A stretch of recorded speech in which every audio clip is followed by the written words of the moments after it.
All right, so let's call the meeting to order. So while you catch your breath, we should introduce John Sessions. I think this may be his first official meeting here, Assistant Academy.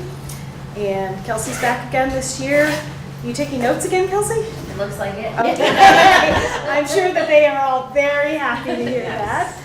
Of course, Deb and Mark have been here. Jerry, Kelly joined us last year, so everybody knows the whole team now.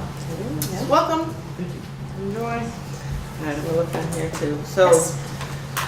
you guys did have a meeting without me. So we have minutes from that meeting. We have an agenda to approve. We want to do those together. There's a warrants. All in one motion, or does anybody have anything? Just a quick question. Today's agenda, it doesn't specifically mention talking about the social worker, which I thought we were going to include the position. I'm not sure if that's somewhere else or some other place you want to bring that up. So I guess I'm not sure what you mean. Is it something that you want to talk about in the hiring, rehiring section? Well, it or was, I don't more- know that I had that context in mind necessarily. I thought it was kind of separate. The question was that when we initially talked about social workers, part of it was for that person to be working on helping families become independent as well, not just sort of Right. helping out in school. And so it didn't seem like that was what was happening, which is completely understandable given what happens when somebody comes into the school building and are met with the needs. But so I thought we wanted, since we have two now, I thought we should revisit that and decide how Well, let's just add that. to the purposeful we agenda. want to see. And I don't know if that, yeah, so I don't know if you want, if there's a better time or a better place to take. Yeah. Well, let's put it on the Certainly agenda seems and then we can see what fits in or Yeah, not. and the other thing is suggested learning topics. So that might be a topic that, and we can invite the social workers to come as well. So do we have a motion to approve the agenda, the warrants, and the minutes? Moved. Second? Second. Any discussion on that? All in favor? No, You I was just just saying- voting yes, In favor. approved. So I'm going to send around these warrants, and then I think coming up, we have another financial thing on the agenda. The finance office would like to come over after you've signed them all and pick them up this afternoon. There's some urgency because it's been a while since we've done any financial work. Okay. Send it this way. Okay. Yeah, the warrants are really long on the list, aren't they? Is there a grand total of how much we just approved? You want to tell us this? Each gets. There we go, everybody gets one, okay? Several $million. They're all put together, so it shouldn't take long. Okay. All right, so let's go into new business, just keep going down the agenda as it is. So the first one is bank resolution for a revenue anticipation note at People's United Bank. So we do this every year. It's because the taxes are behind the actual money that we spend, and so we need to borrow money to make sure that we can make payments. And then when taxes are collected, then we get the money from the town, and then we can pay off this. This The happens every interest year. rate is only 2.85%. It happens every year. On how much are we buying? Well, we don't know what we'll borrow, right? I mean, like millions or what? It's a revolving, 1,400,000. yeah, 1.415. So 2.1%, you said? 2.8%. 2.8%. 2.8% 3. on 1.4 million? For how? So actually, what I'm after is how much do we pay for Please the? note that the above line of credit is offered as a non-revolving line of credit. The individual advances taken during the term of the line cannot exceed the total dollar amount of the line. For example, a line of 1 million, the first advance equals 600, the district would only have 400,000 available. That's enough, even if the rest of it's repaid. So it's not, we're not taking out that entire amount, is that what you're saying? It's so we can pay bills until the regular tax revenues come in, which I Right. think should be It's a soon, line since of we just pay our credit. taxes. It does say advances will be limited to 2 monthly with minimal draws of 50,000 apiece. but we still don't know actually how much interest we pay to use that money. But it's gonna be paid back so fast that it's, Yeah, we'll know the that rate is an I annual know. rate of interest, but it's How only gonna much be is like 2 going to be months. paid back? The rate of We don't- interest payable hereunder is subject to recalculation and payment of a higher rate retroactive to the date hereof upon the happening of any event specified in paragraph 5. Principal and interest may be prepaid by the issuer of this note in whole or part prior with no penalty. Doesn't say anything. It's dependent on how much we use. And I don't know that we always use it. I don't know either. I think So we we don't sign know this how much every we year, can but borrow, and we don't know how much. we know how can much we can borrow, 1.415. Okay. But And- we- and it's it- We usually probably wouldn't need to borrow that whole amount. It's That all is up dependent to- upon how much comes in at a later date and how much we spend out ahead of time. Yeah. I don't recall ever doing anything more with this than just saying, yeah, it's okay, it's No, kind of we like a don't. backup. We I don't know use it. it. I know it. But it's from That's July, bad. well, but it's not for the Also cynical that we- reasons you're thinking. This budget year starts in July. The town does not collect the taxes until August 15th. I understand that. So during that time, we have to spend money, and that's what this money's for. Yeah, but so you're assuming that this is the only way to do business?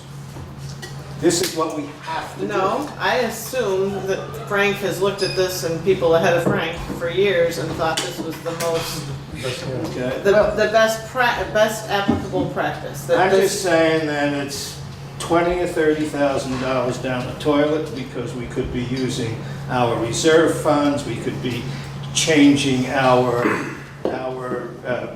payment schemes, doing it early, doing this and So doing that. I don't know that we, and sitting in this room, can answer that question. Those are Okay. reasonable questions. If the board feels like we need to have more information from Frank, is there a time-sensitive thing? to Yes, teachers, principals will not be paid, bills will not be paid until that is signed.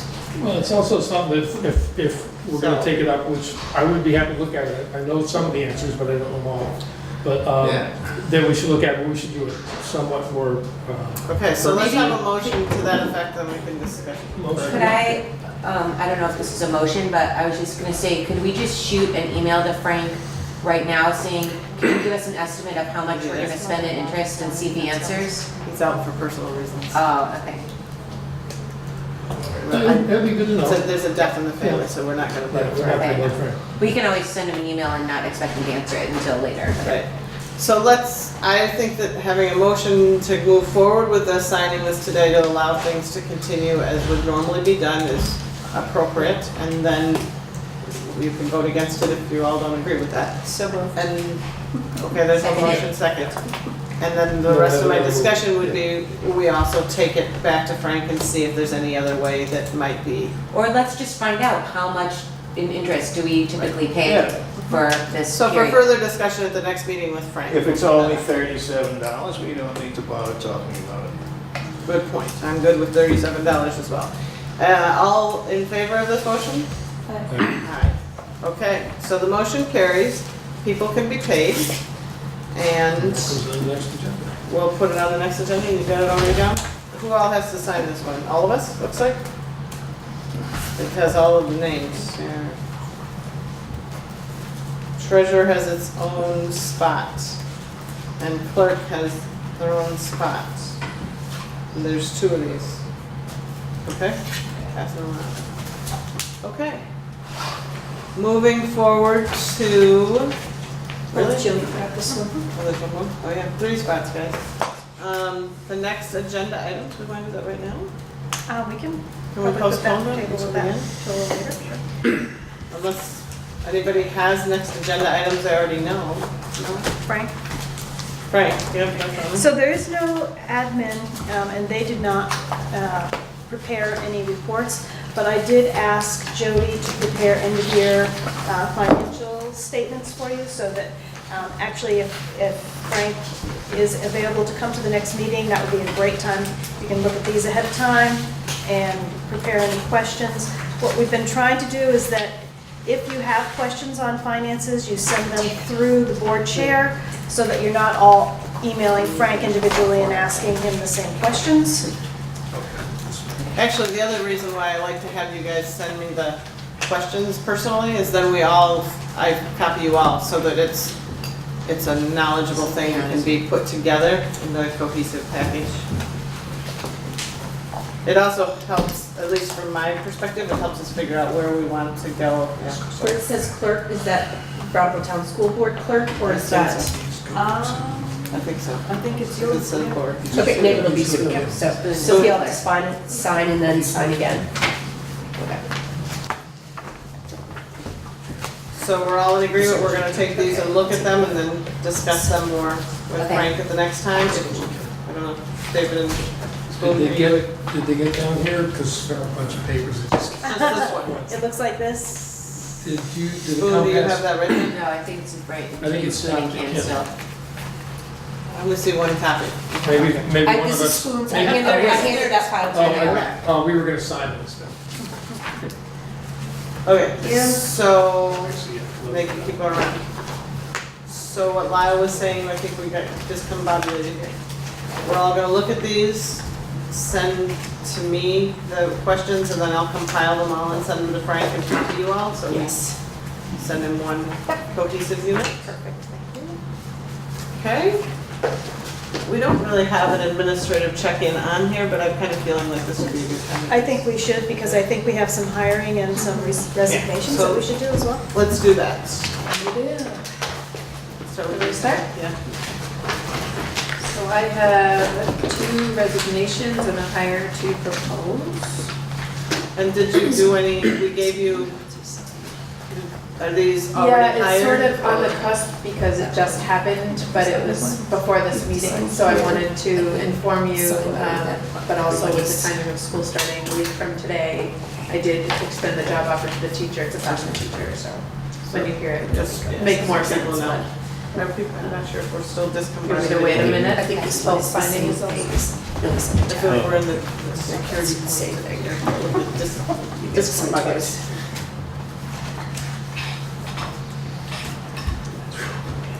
I can wait till this. So we're waiting. That's a lot of multitasking to ask you to do. Yeah, sorry.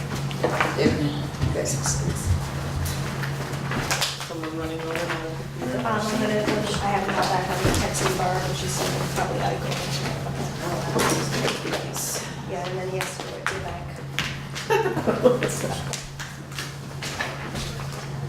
All right.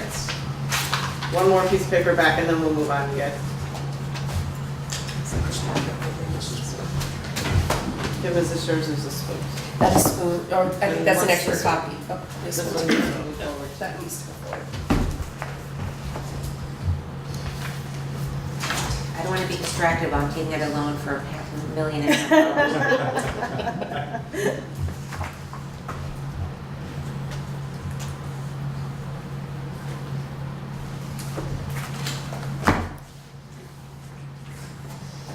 You can edit this part out. I'm just- And then I they think we sign could do this papers. business a little bit more efficiently some other way. But there was a very efficient way that somehow just went by the board.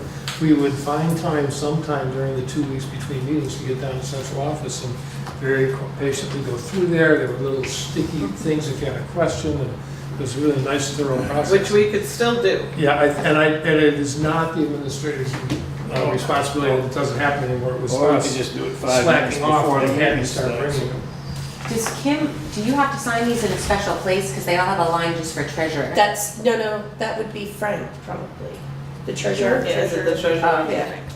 Yeah. All right. I wondered about that. Yes, too. please don't assign me anything else. Okay, I just didn't want to send them all back I with wondered about missing that too, one Rob. Well, signatures. when Ike gets here, he can look it over and make sure we've all Okay, we may take a break and sign it. Here's the important one. All right, Okay, we're done. we're good with papers. Reminding us all, in case we didn't all hear, because I think I was rushing this. I'm very, sorry, a very fast pace in my head. So this is the updated budget. We're going to look at it ourselves. We're going to find any questions that we have before the next meeting. You'll be sending the questions to me. I'll compile them all together. We'll send them to Frank with a copy to all of you so that we can discuss this further the next meeting. So now we're moving from financial on to an administrative reports of sorts. and we had given blanket permission to hire without the board's approval because of the summer and the necessity of moving forward when we weren't meeting. And Kelly was just explaining to us that she has extended the job offer, and she has 2 resignations and 1 job offer to tell us about, but as long as we're here, we're still gonna hear about the job offer. Yeah, either way, I would tell you. Yes. So the first is a resignation from my facilities manager, Ricky Ather. Oh, I know. It's a Where's it going? big hit. I'll read the letter if that's okay. It's a very nice He and letter. Andy are going into business. The good news is he's staying in the district and he got a great opportunity and I'm really happy for him, but we're gonna miss him a lot at Academy. Please accept this letter as notice of my resignation from my position as head custodian at Academy School. His last day will be tomorrow. He received an offer to serve as maintenance supervisor at BOHS. And after careful consideration, I realized it was time for a new challenge within the school district. It has been a pleasure to work with the team at Academy School for the last 8+ years. One of the many highlights of my time at Academy was being chosen for the pie in the face. He goes on to say he'll be happy to help with the transition of his duties. He'll help train the new person when we find somebody. And we've been in contact with Lyle in central office about him continuing to help with training and paperwork as needed. He thanks us for the opportunity and he wishes us the best of luck. Same here. So, happy for him, sad for us. So we have to Leaving officially behind a accept great- the resignation as a teacher. I don't know if we have to, but we Well, can. we can, but yeah, we don't have We to. don't Yeah, have it's to, a but support it's staff support staff. position, so, but We don't have to. it's a big one.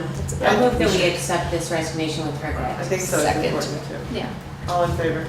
Aye. Just a personal comment that when he came on, it changed dramatically. Yeah. Not just the feeling and the cleanliness as well, but the feeling in that school changed between the parents and the custodian staff and the way that we could interact as parents when we put on events was hugely positive after Ricky came on. I hope that's, I'm assuming that the Amazing how staff. important everybody It is really, Yeah. really important.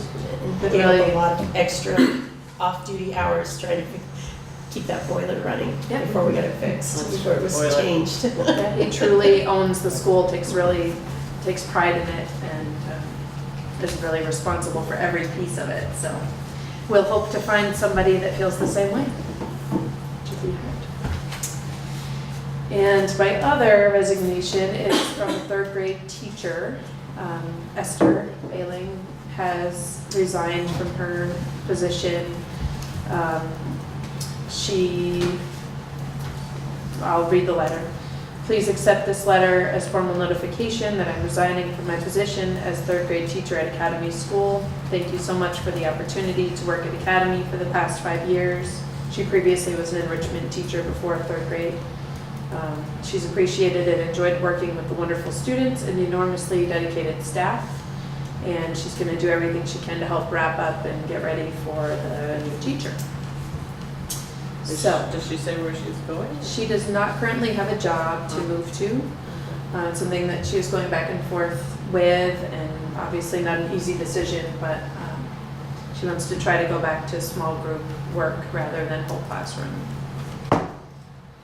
So, with that said, Yeah, should we, I move we yes, accept sorry. the resignation with regrets. Second? All in favor? Aye. I have a hire to inform you of and This is wish third for your grade. blessings on.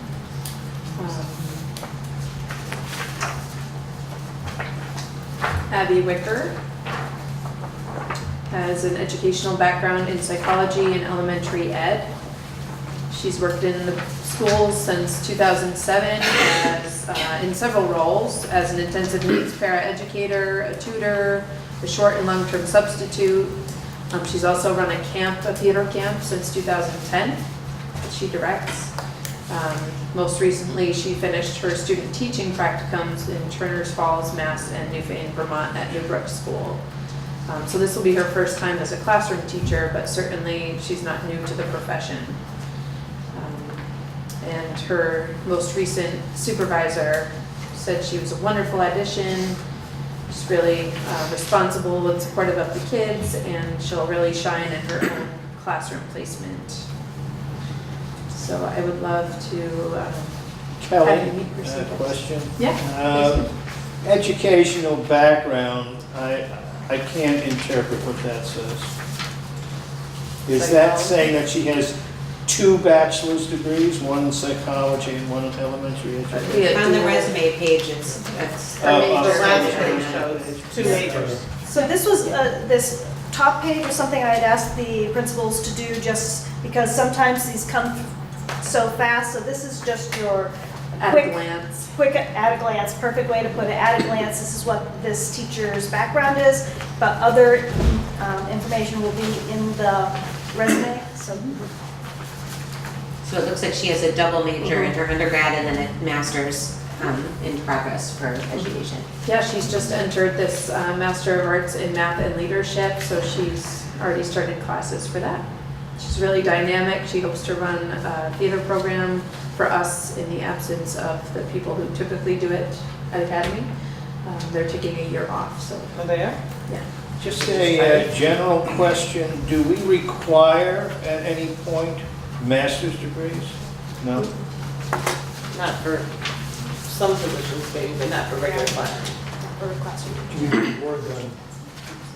They get extra They get salary. salary. Yeah, I understand the steps, but Do we have a motion to approve this hire, even though it's already happened? So Or moved. Support? Yep. Seconded.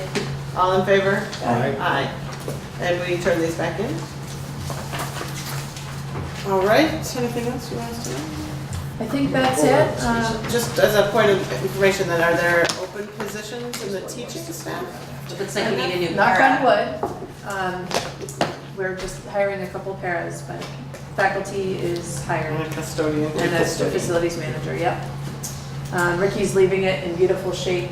It really looks great, and although it's never good timing to lose your facilities manager, it's the best it could be because all of the summer work has been done. So it's ready for kids. We've got good coverage until we have a replacement. I'll keep you posted. Passing down to Mark. No hires to announce. I know you're fully staffed too, Fully right? staffed, yeah. Just some updates from the summer. We completed our installation of an outdoor classroom. Looks really great. We just have to seal the surface, but it's pretty much done. We've added a new carpet and a new look to our library.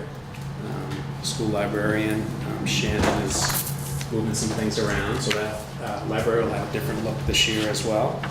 And aside from the other basic projects that we do in the summer, we've painted some classrooms as well. So I'm really proud of the way the school looks, the way our campus looks. I think we've really done a nice job utilizing all of the space that we have.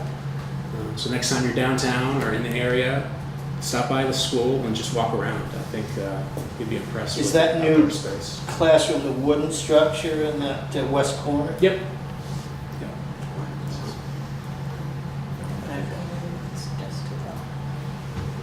It's like adjacent to the school garden, so. Okay. I don't know these doors, I gotta go left or. And then you guys also have that pathway, right, from the Green Street on this community project? Yeah, that was last summer. We installed that pathway connecting the Beach Street neighborhood to the school, which also connects to the Crow Lot and then Green Street. So that's a really beautiful project as well, and it's turned into a nice asset for the building. When we had that walkway built, we actually built a platform in the middle of it, so classroom teachers can actually take a whole class out there. We don't have a ton of woods, but you can access the woods from there as well. So all in all, with all the projects we've done, inside and outside, I think we've really maximized our space in a pretty creative way. That's a unique little spot. Yeah, I think teachers are excited about the outdoor classroom, and I know kids are going to really enjoy learning outdoors. All right, Deb, shall I pass it to you, or do you want me to You do can one keep more? going. All right, let's do one more elementary, then we'll go back to Deb. Okay, I'll pass these around. I also have a resignation, so that's on the top for all of you to just kind of look at. This is A letter of resignation from Marie Wright, who was a K-1 academic support teacher, Title I. And her resignation is listed there. Thoroughly enjoyed her time here and honored to have had the chance to touch the lives of so many children. It's been a pleasure to learn from them, as it has been to teach them. She is moving on in the field of special education. So she's staying in the district, not in Bratttown, but within the SU and in special ed. So on the second page is a little bit about the candidate that I'm presenting to you. Resignation first. Yeah. that's- Oh, that's sorry, the yeah. resignation. Okay. I move we accept the resignation with regrets. Second? All in favor? Aye. Okay, yes, so Sorry, the Chair. second page Yeah, is, thanks. So the second page gives you a little bit of information about the new hire that I'm presenting to you tonight. Again, that's the position. New hire, proposed hire is Logan Robinson. She has a bachelor's degree in early childhood, pre-K to grade 2 from Wheelock College and certification. This past year, she was at St. Michael's teaching grade 3, and she also was in the SU for a whole year, mostly at Green Street, I think. She covered as a- 2 maternity leaves at Green Street 2 Yeah. years ago. Yeah. So references are outstanding. She's confident, she's extremely organized, motivated, and one person even said that she's just hungry to advance her teaching skills. It'd be great to have her back in the district. The other information that, that just shows the resignation. When that came in on the 15th of August, it was very late, as you can see. 6 applicants were from School Spring, 5 were from our SU posting, so that's just on the website. We interviewed 3.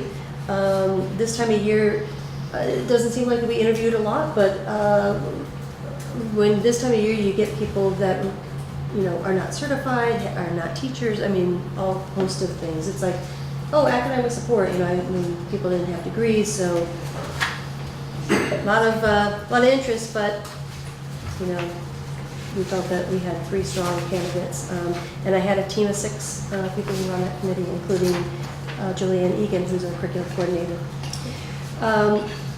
So I would like to, at the very bottom, these are things that you oftentimes will ask, right? I love it. So you like that, do you? love this. And my colleagues may not like that because I'm setting them up now. But, Surprise. So, she Sorry. did, she set the bar high for you all. Yeah, but this is what comes up, you're like, why are we rehiring? What's our need? Yeah, here, I'll And- share. You guys can have, see it. I Didn't bring enough for all of handouts them. for our- Yeah, I didn't read it further. But, I looked at what my K-1 classes look like, and 43% of our first graders are going to require additional interventions. They were getting additional interventions last year in kindergarten.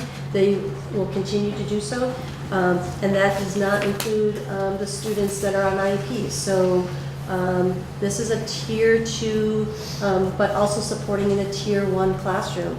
We're looking at. Wait a second. Yep. Okay, I'm just, 40 of the kids who do not have IEPs, 43% of them needed additional interventions of the kindergartners last year? Mhm. Wow, That doesn't mean that that seems very challenging.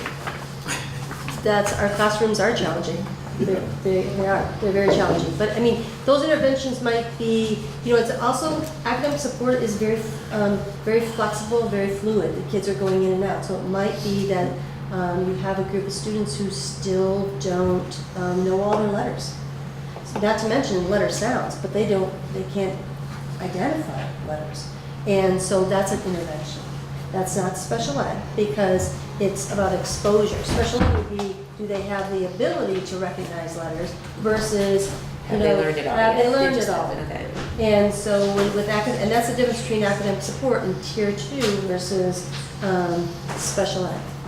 Okay, And what we're hoping in early intervention in our K-1 and even 2 classrooms is that we're trying to catch kids with these early interventions in hopes that we're identifying them because due to exposure or lack of exposure as opposed to pushing them right into the special ed realm of things. John, you were a special teacher, does that make sense? Did I do a good job on that? Absolutely, yep, spot on. this is not related to your hire, but I'm just wondering, do you see the percentage of kids requiring these additional interventions declining as the grades go up?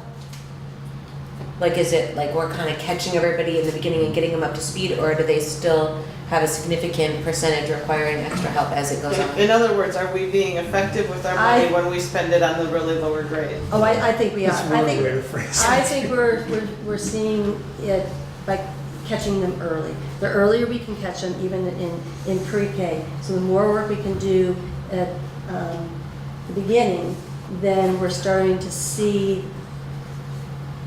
that kids require fewer level of tier 2 type of interventions. Or we're starting to see that, they're still not making progress. We're trying this intervention, we're trying this, and there's still something there that we're not catching. And then we start to, with our EST teams, work towards identifying if there's a learning disability. Okay. Is it fair to say, I think what you described is how we continue to support the kids through that, as they go along, but is it fair to say we don't really have a way to measure whether your question can be answered or not? Well, you have this I listed see. as a percentage, so I would assume you can Oh, we totally- identify a percentage for every grade Yeah. of how many needed additional interventions. Yes, we're using all kinds of we're using Ames Web, we're using PASS, we use the PAR early on, so we're using all kinds of interventions. And then the students that we're talking about here are progress monitored. So those are students that are, every couple of weeks, they're being dipstick, they're being getting a little mini assessment, not a huge assessment, but just as is this intervention working? So it's either through classroom observations, classroom work, and then through these little assessments to see what's going on. And when you look at your 3rd and 4th graders, did they have 43%-ish needing extra help, or Yeah, is it less? what I'm- The percentage It's a lower little in the less, upper but grades. certain cohorts, in certain cohorts, Okay. yes. But right now I have one academic support teacher for just K1, and they are busy. They're in the classroom or doing pull-out kind of interventions all morning for literacy and all afternoon for math. And then I have one for 2-3, and then I have one for 4-5-6. So see, but for 4-5-6, so for 3 grade levels, we have the ability to share her, to spread her out a Okay. little bit more than we do with our younger kids.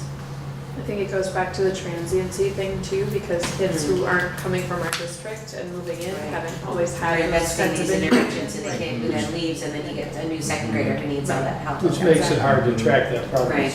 Yeah. Okay, that's what you mean by not able to track it. Well, but I still think, But we do have But- data to show. right, we have data and we also have the overarching data that shows how many kids end up in out of district placements. And then we're able to. But that's a really extreme example of the school just cannot meet their needs at all versus we are meeting their needs, but we're needing a lot more than just the classroom teacher to do that. Right, Versus so we but just I'm couldn't do pointing it out at that all. that's the ultimate of when we can't take care of things Right. at this first level of, especially kindergarten, 1st grade, that we end up at. Yeah, but the reason I asked is just because I know that a lot of emphasis is put on particularly reading for the first 3 years to make sure that by 3rd grade, that's not going to be getting in the way of them doing the rest of their learning. That's why I was kind of wondering, how well are we getting to get everyone up to par in time for that? So Jerry, there's only one thing more I want on this, which is how much is paid by our budget and how much is paid by Title I funds with an academic support teacher in particular. Well, for this particular position, I think, I was gonna look that up and check in with Frank, so I have to check in with Frank, but I believe, because he used to split them and then it became kind of messy, so I believe Marie was my fully funded from federal funds. I think she's for, I think Is that she's right? the one, yeah. As Jerry said, we used to split the funding, so every academic support teacher was somehow supported through title funds. It became very messy, and Frank has worked over the years there are specifically designated people that are paid through title funds and people that are paid through local funds, even though they're all academic support teachers. Okay, So so this this is position, 100% Title I. I think this is, I believe this is one's local. yes. Title I or local? Local. I think this one's local. Oh, Oh, you think this one's local? Yes, I do, Okay. because she's, Yeah, yes. okay. Okay, so, thank you, Jerry, really, because these are exactly, and this is on the agenda, at least the thing I put on there later on, for how we look at this sort of thing. And the only question I still have, I guess, for later on in the agenda is like, at what time do different steps happen? Because you've already, and I'm not chastising, but you've already moved forward and have the proposed new Sure. hire because school's about to start and all of that, and we don't have a position or a process laid out anyway, so it's not, but that's my concern, that we look at these sort of questions and that we have a process so we can do this sort of thing. I think it's really critical that we always, as a board, have a way to look at the larger picture of how many kids do we have, how many positions do we have, when do we adjust for that, when is it right, when does it not make sense, and this is exactly the type of information that we need to look at. And I'm jumping ahead in the agenda, but I have two serious thoughts on that all the time. One is that we live in a really small town, and anytime we have to eliminate a staff position, it's a dramatic effect on somebody's life. And not just one somebody, the whole school. Yeah. So, but we're in such a small town, I guess, too. I guess that maybe shouldn't make a difference, but it does to me personally, because we know the people personally. Nobody wants to get rid of a staff position just to do it. But the flip side of that is also, we have to do what's right from our perspective as a board. Our mandate is to look all the time at how we're spending money. So I want to have a position or a process so that we don't automatically rehire without some thought, and that we don't put ourselves in positions of suddenly having to eliminate staff and cause that much upheaval. But this is a topic we're gonna discuss further on later. Exactly. Okay, in that case, I'm just gonna move that we accept this hire of Logan Robinson for the K-1 academic support position. Seconded by Dave, yeah. All in favor? Aye. Spoon, Spoon was not ready for the vote, or you? I'm not ready. I want to make one comment in listening to what you had to say. I do recognize, that our schools, they have to be affordable. We have to be able to pay for them. But it seems to me the first consideration is that we are achieving the education that we want to give our kids. But Then- it seems like, Yeah, can we just a discuss point of this order, when we we get need to to that just- part yeah. of the agenda? We just wanna go ahead and We hire need this to, one yeah, person. we're a motion on the hiring of this person. So I stepped So it out doesn't- of the agenda, Yes. and you're following, and they're not allowing Yes. it. No. And I would follow right along behind him, so. We need to So we do have to hold the It's thought, on the yes. agenda. So Coming the back, chair, so We're gonna have this whole you abuse your discussion role in as a the little chair? bit. I Yes, abused she my did. rules. Oh, that's what it is. All right, so we'll go back to the motion on the floor. All in favor of approving this hire? Aye. We're all ready now. So Yeah. the Robert's rules for that is point of personal privilege, not abuse. Oh, it is, yeah, personal privilege. Personal privilege. Jerry this time. The chair of the House Ways and Means But the other thing I Committee, the forgot to most point out is that she is powerful a person in the UHS grad, so that's always nice when our local graduates leave the community and Come back. and come back to commit to teach There's a kids few in more our- that do that. in our communities, so excited to have her. All right, now we Thank go you. over to Deb. Are you ready?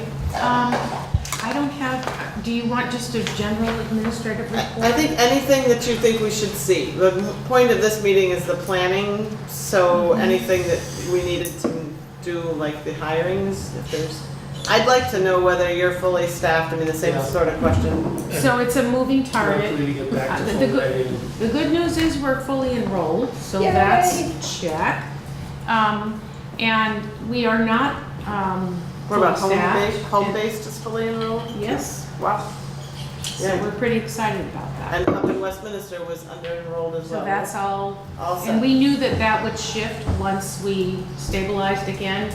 And, we graduate some of the early Head Start students into the Head Start classroom, and then that opens up early Head Start slots, which are always, we could offer more slots actually, because that's a huge need in the community. And so just when we think we're staff we're not, and so we continue to be a moving target.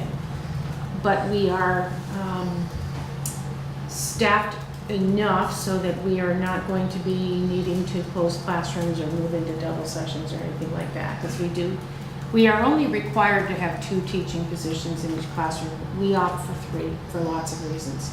And so often we're using subs when we have vacancies in that 3rd position. But you know, legally we can operate with only 2 in the classroom.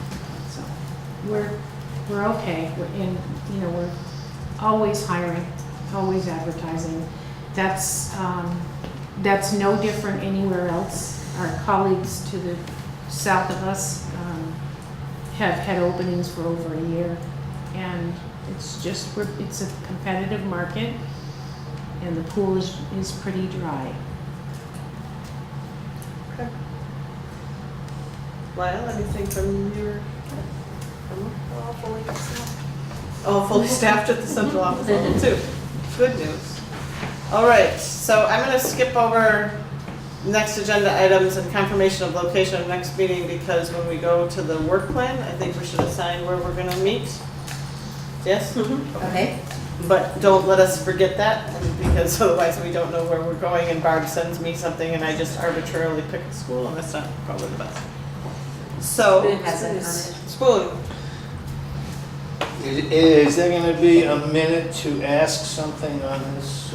No, you're gonna send that by email to me, and I'm compiling them and sending them to Frank, and we'll look at that next meeting with Frank, hopefully here. I won't be here for the next meeting, Well, we can switch but I it for have a another question that might be answered right in here, and I just don't know where to meeting. Go look. for that, yeah. I've been becoming increasingly acquainted with this name Pearson and what all that seems to mean, and it seems to be growing, and it seems to cost money. Is there a line item in here that pertains to its costs? Why do you say you don't notice the name Pearson? What do you? We're talking about fine testing the curriculum. materials? Yeah, the curriculum. How much do we Yes. spend on Yeah. those? That's what, we do quite a bit of business with Pearson. It's curriculum. It's also, some of our assessments come through Pearson. So Amesweb is a Pearson. What is Eureka? No. Eureka's not, but Reading But Street Reading Street is. is, yep. So where's the line, is it the SCFC, is it the supervisory union budget, or is it in? Would be Each school. Each school would have supplies, textbooks. It's not listed by payee, so you won't see the name of the producer of the materials in here. So where is it in here? Under supplies or textbooks Under supplies or For textbooks? each school. for each school. For each, okay, thank you, that was the information. All right, then we will move forward to the section on board goal setting. And it's almost 3, and I was thinking we might go into this for like an hour 15 minutes, and then take a little break for my great cheese that I've purchased. And fruits, and then we'll come back, and the idea is hopeful to be done at 6, yeah? All right, so the first one that we have on here is board meeting protocol. This has come up, I believe, Spoon, you wanted us to look at this, and David, you may have had some of this, and how to add agenda items or requests between meetings. Okay, well, That came up a long time ago, we just pushed it to the planning Okay. meeting to discuss. one thing I would like to get, it's related to protocol, is I'd like to get for here, a complete list of every member of our board and whomever else may be relevant, their address, their phone number, their email address. Us, our board? Us. And you could put Lyle's on there or whoever else is relevant. Is that all on the SU? It's all on the Well, website. yeah. Well, We also I'd like get to have those- it printed out on a sheet so I can have it in my notebook and I can just get it. It seems like every commission and committee and board in this town does I that. think it's So- on the WSESU website. But I also think we give the board members every year the updated, it's like phone list, Staff staff directory. directory, Oh, okay. thank you, I staff haven't seen directory. it for about 5 years. Yeah, I haven't Okay. seen it. Yeah, we don't get one.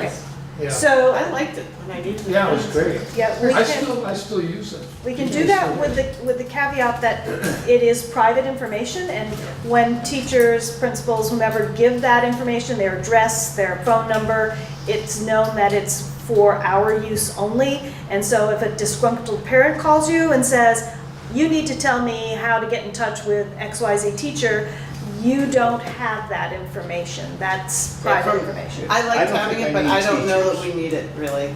I don't. You're talking about, we don't need it as teachers Right. and I like- administrators. I liked having it because like once or twice I was stuck as a parent and I had to get into the building and didn't know how to reach Angie or something, you know, Right.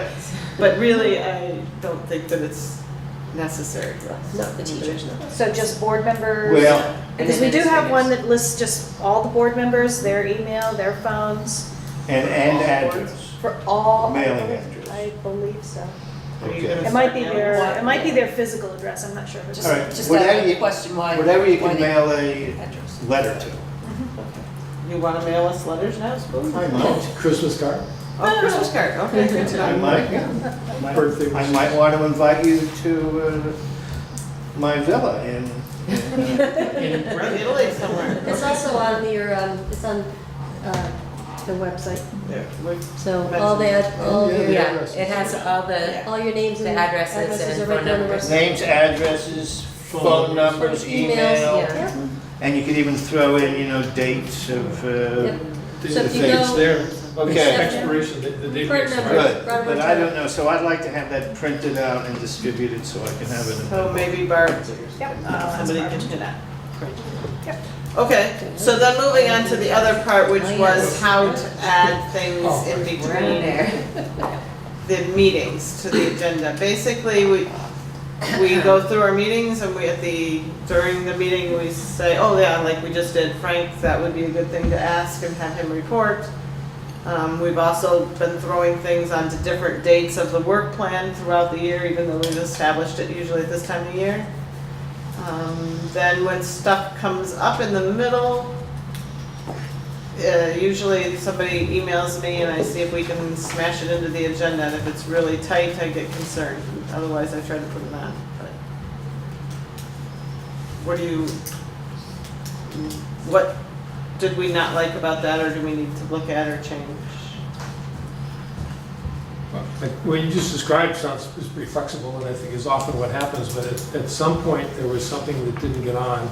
I don't remember what it was, I can't remember the exact detail, it struck me that it would make sense to, since it's the agenda, it's an official thing, that we should formalize. If you have something you want to be on, there's a way that you present it, other than at the previous meeting, which is what we agreed to sort of informally recently. There should be a way that we all understand that it happens. With But the couldn't select it just board. be like email to Barb and say, please add this to the agenda? I mean, Or through. comes through me. Jill. Yeah. Okay. And then Jill And- will do and- that. There was one time, I don't remember what it was, David, but that I refused and said, there's so much on the agenda, we can't. okay, that's why Oh, we and have to that- send it and to that you happens this all the year. time, yeah. The Yeah. gatekeeper. But thinks the, we do too much stuff. Yeah, and that's fine, almost all the time. In fact, it's always been fine, I think, with us. And the two of you really are the ones that are responsible for doing the agenda. If somebody wants something on the agenda and you decide not to, there's really no recourse. And there's also no time, I mean, we know we have to have the agenda 2 days before, or a day before the meeting. But if we said if you want something on the agenda that comes up between meetings that you think is important, you have to get it to Jill. But it always says by other. Friday. And I'll look at statute, David, but I think that I remember another board saying, if we need to amend the agenda and add to it, we need to do it right at the start of the meeting. Yeah. And we name, this is a topic we Right. need to add to this agenda that we didn't add before the Right. agenda. So But I can if check it's- on that too. But if it's something that needs an action, you can't take the Can't take action if action. it's not on the printed, published ahead You of time. can't take action on things under other. You can't Okay. bring it up at the meeting and expect action. I mean, you Well, could so then it take would be illegal that we just signed to do a 1.415 million loan, because it No, wasn't it's- on. No, it was it's on there. here. Oh. Action. Bank resolution. Yeah. So if we had just said financial update, and we didn't say that we were gonna take action on a loan, that's not legal? I would guess we would have to Yeah. have action needed on that. In case somebody wants to It's come in not part and of the open say. meeting, and Yeah. people need to Right. have time. They have to to know know what's gonna happening. be actioned, And to it- show up and talk about it. Yeah, it hardly ever happens, but if it does. It did there's happen not at really the BUHS board meeting earlier this year, that some people came and wanted them to take an action that day, and they were like, we can't. We needed to have this a warrant item to be able to vote on it, so then they ended up having to call a special meeting to act on that one item, which was about the Black Lives Matter flag. So I guess this doesn't happen to us very often because we try to do this at the end of each meeting and try to think through. Well, we don't have so- things that necessarily come up, but there is a way to do it. We just, on Tuesday, the select board had the petition for 16-year-olds to vote. And because they didn't have the signatures by the time we did the agenda, we couldn't vote on it. So we're gonna meet tomorrow morning at 9:30 and take it up. And you can always do that. It just seems like if something comes up you want to have on the agenda, you should be able to submit it I would say by Friday or at some point. So that, then if there's room for it, you put it on. If there's not room for it, you put it on. If you don't put it on, then at the next meeting, the person that suggested it can ask that it be put on another agenda or whatever. But just so that there's a process that we understand is in place. So, Because agendas are really, particularly when there's conflict, agendas are really important. so the only other thing, like there's no hirings on our agenda for the new hiring. But we gave blanket approval before, so it's still. Yep, so it's still good. So I think that's largely what's been going on.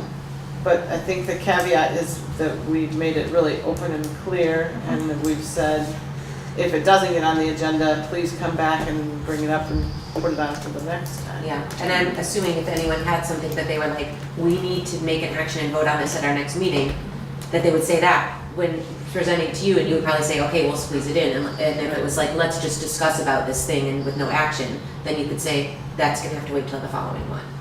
But you could discuss by adding it on at the Discuss. beginning of the Right. meeting. Yes. Right. Yeah. I was just- Yeah, if there's no action needed, then. Yes, well, Well, a couple things. One, I just wanted to add, talking about the agenda, like Dave said, if anybody were to actually study democracy in terms of democratic process, and were to study the basic elements of what's required for a democracy, access to the agenda is one of those elements. It is so crucial to being able to have a democracy at all. The other thing was, I would like to have our meeting agenda out Friday afternoon, or 8 o'clock Monday morning, but Friday afternoon would be much better. So that along with any and all the materials that might be relevant to any discussion on that agenda, so that there is a time to read it and digest it or whatever. And two, time to contact references, other people or whatever, for anything that one might have a question about or need more information, etc. So I am proposing that I am motioning that our agendas be prepared and distributed 5 o'clock Friday evening. what are we normally doing right now? What, we need to, a motion was made, so. Okay, so do we have a for second? Second for All right, so conversation. now the discussion, what is it right now? It seems like there's a statute that says 48 hours, is it? I was gonna say, what is the statute? I'll find out tomorrow. And I we think it's have, only The 24. statute, it's We- the minimum 48 hours. It Yeah, has to I thought be it was longer. before the meeting, right? Is it and 48 or 24? our meetings are I'll find out. typically on Wednesday, so we would be modifying what, I mean, I think Bob often sends it a week in advance. Yeah, but not always, like today's this one came on Monday, I think, for this meeting. Right? No, I think it was, I can't keep track. It says Yeah. August 20th, August Because today's 21st. Thursday, so that's Yeah. 4 days. August 21st. At 11:19 a.m.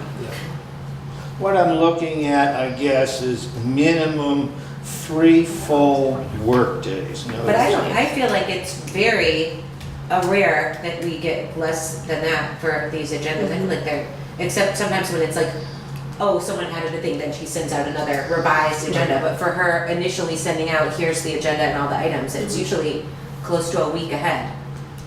All Isn't right, it? well, then, I'm just formalizing it then, so Okay. it's no problem. But at least the chair will know this is the deadline.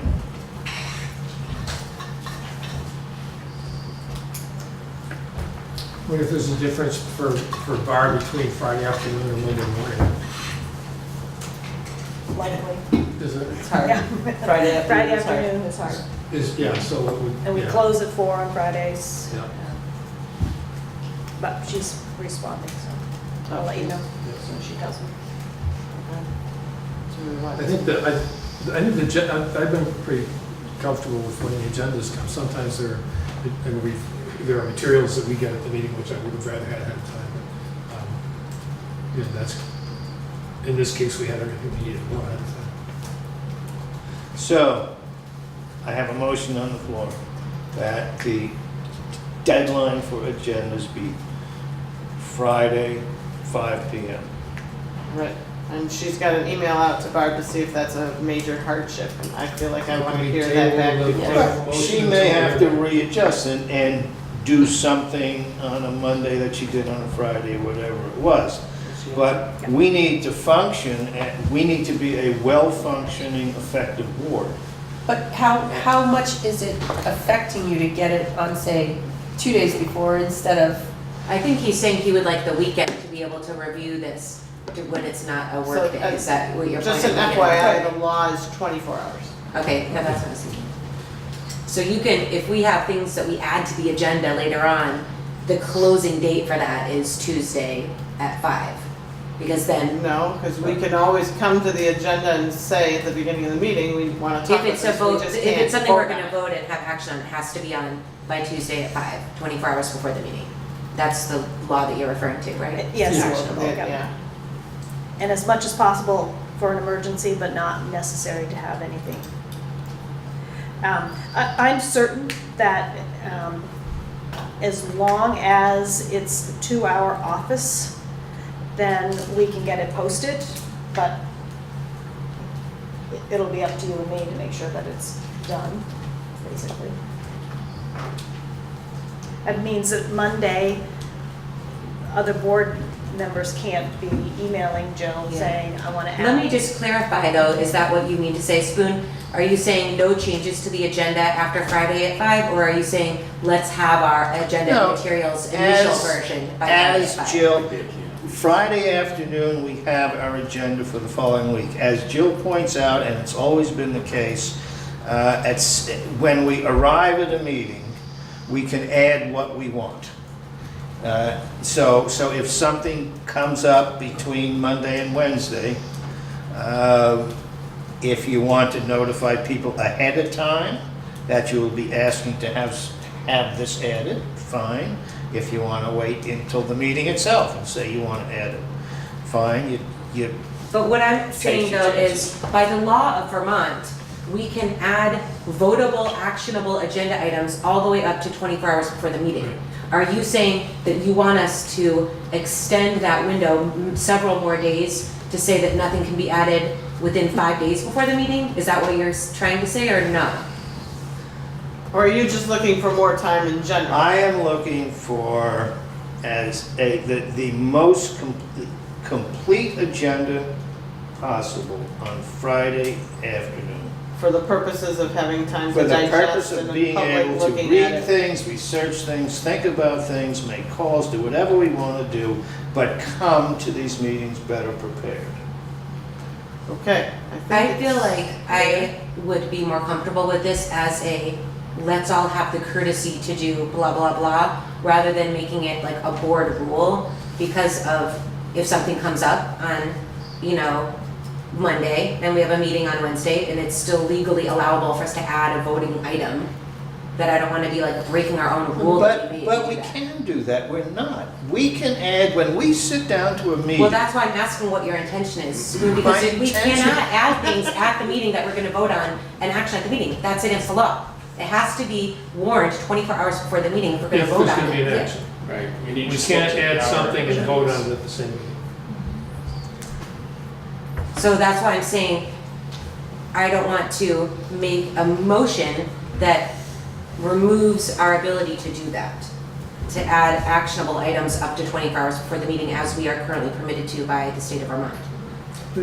Go ahead, My David. hesitation about this is that, and it kind of goes back to what we were saying when we were talking about being a small town and employees and stuff, is that Barb manages all of this stuff. The only complaint I have about all that processing is that when we get materials at the meeting, it would have been great to have before the meeting, like information about something we're gonna talk about. When does the But wait, select let me board finish. have its meetings? On So Tuesday. let me finish. And by saying that now we want this on Friday, when we have if we get it Monday morning, we still have three pretty much full days to deal with it, is sort of putting more pressure on Barb for, I think, a pretty small gain. And to answer your question, the select board meets on Tuesdays, the packets are available Friday afternoon.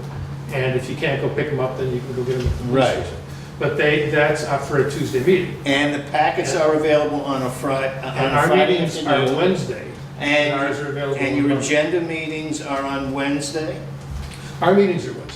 No, I mean, I'm just Select saying, board. you're acting like this is some kind of enormous problem when in fact you sit on a board that has no problem whatsoever in having a printed meeting packet full of information made up and distributed to every member 5 days before your meeting. Well, first off, it's 2 business days because it's at the end of Friday, and it's a full-time person who handles one board of 5 people.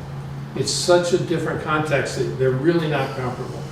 We get this, if we get it by Monday, we get it on Monday, that gives us 3 days, 3 full business days to deal with it. And I think that, I mean, if this hadn't been working, I would feel completely differently about it, but it seems to be working fine, and to put something else on Barb's plate, there's gotta be a bigger game. I To feel like having if we it could done just say like, whenever possible, could we have all the materials and agenda by Friday? Just leaving the whenever possible in there in case there's some emergency thing that comes up or, you know, that it's not All like, right. we're gonna be I breaking get- our rule all right. if we don't do the thing one time. Uncle, Well, I'm Jill, can you just try to get an agenda out on Friday? I don't send Barb does, but basically the agenda is set when we leave here. Here, yeah. Yeah, I mean, whatever we say, I email or Lyle takes back to Barb. But sometimes literally I email at the end of the session, so our agenda is set. The supporting materials, we used to get a lot more at that, and we've become really pretty good at asking for that ahead of time. I feel like the administrators have done quite a good job. We've had a lot of discussions about, it's kind of a corollary one to this, of what needs to be posted on the website ahead of time. And I think our board is way ahead of everybody else on that too. That we are saying, you know, whatever we're gonna talk about if it's gonna be distributed at the meeting, it's gotta be on the website too, so that people can see it. My only question on what you're bringing forward is that, you know, is there some public concern that they don't look at stuff on Monday, it's not enough No, it has nothing time to or do with whatever? it. It would probably be helpful to the public if they knew more in advance, but I'm not thinking about the public now. I'm thinking about us on this board and having more time. So I think there's a when I'm motion. just reviewing this and like, almost all of the things, when she sends the agenda, it's like 5 to 7 days before the meeting. What's it, I So this is circle- already, she's already giving us more days ahead than what you're asking for. Okay, so you'll do it. You'll have it, that'll be your habit. You'll have it out on, We usually are, I think, now. She said the goal is always 5 to 7 days ahead of time. It's rare that it's not unless there's some.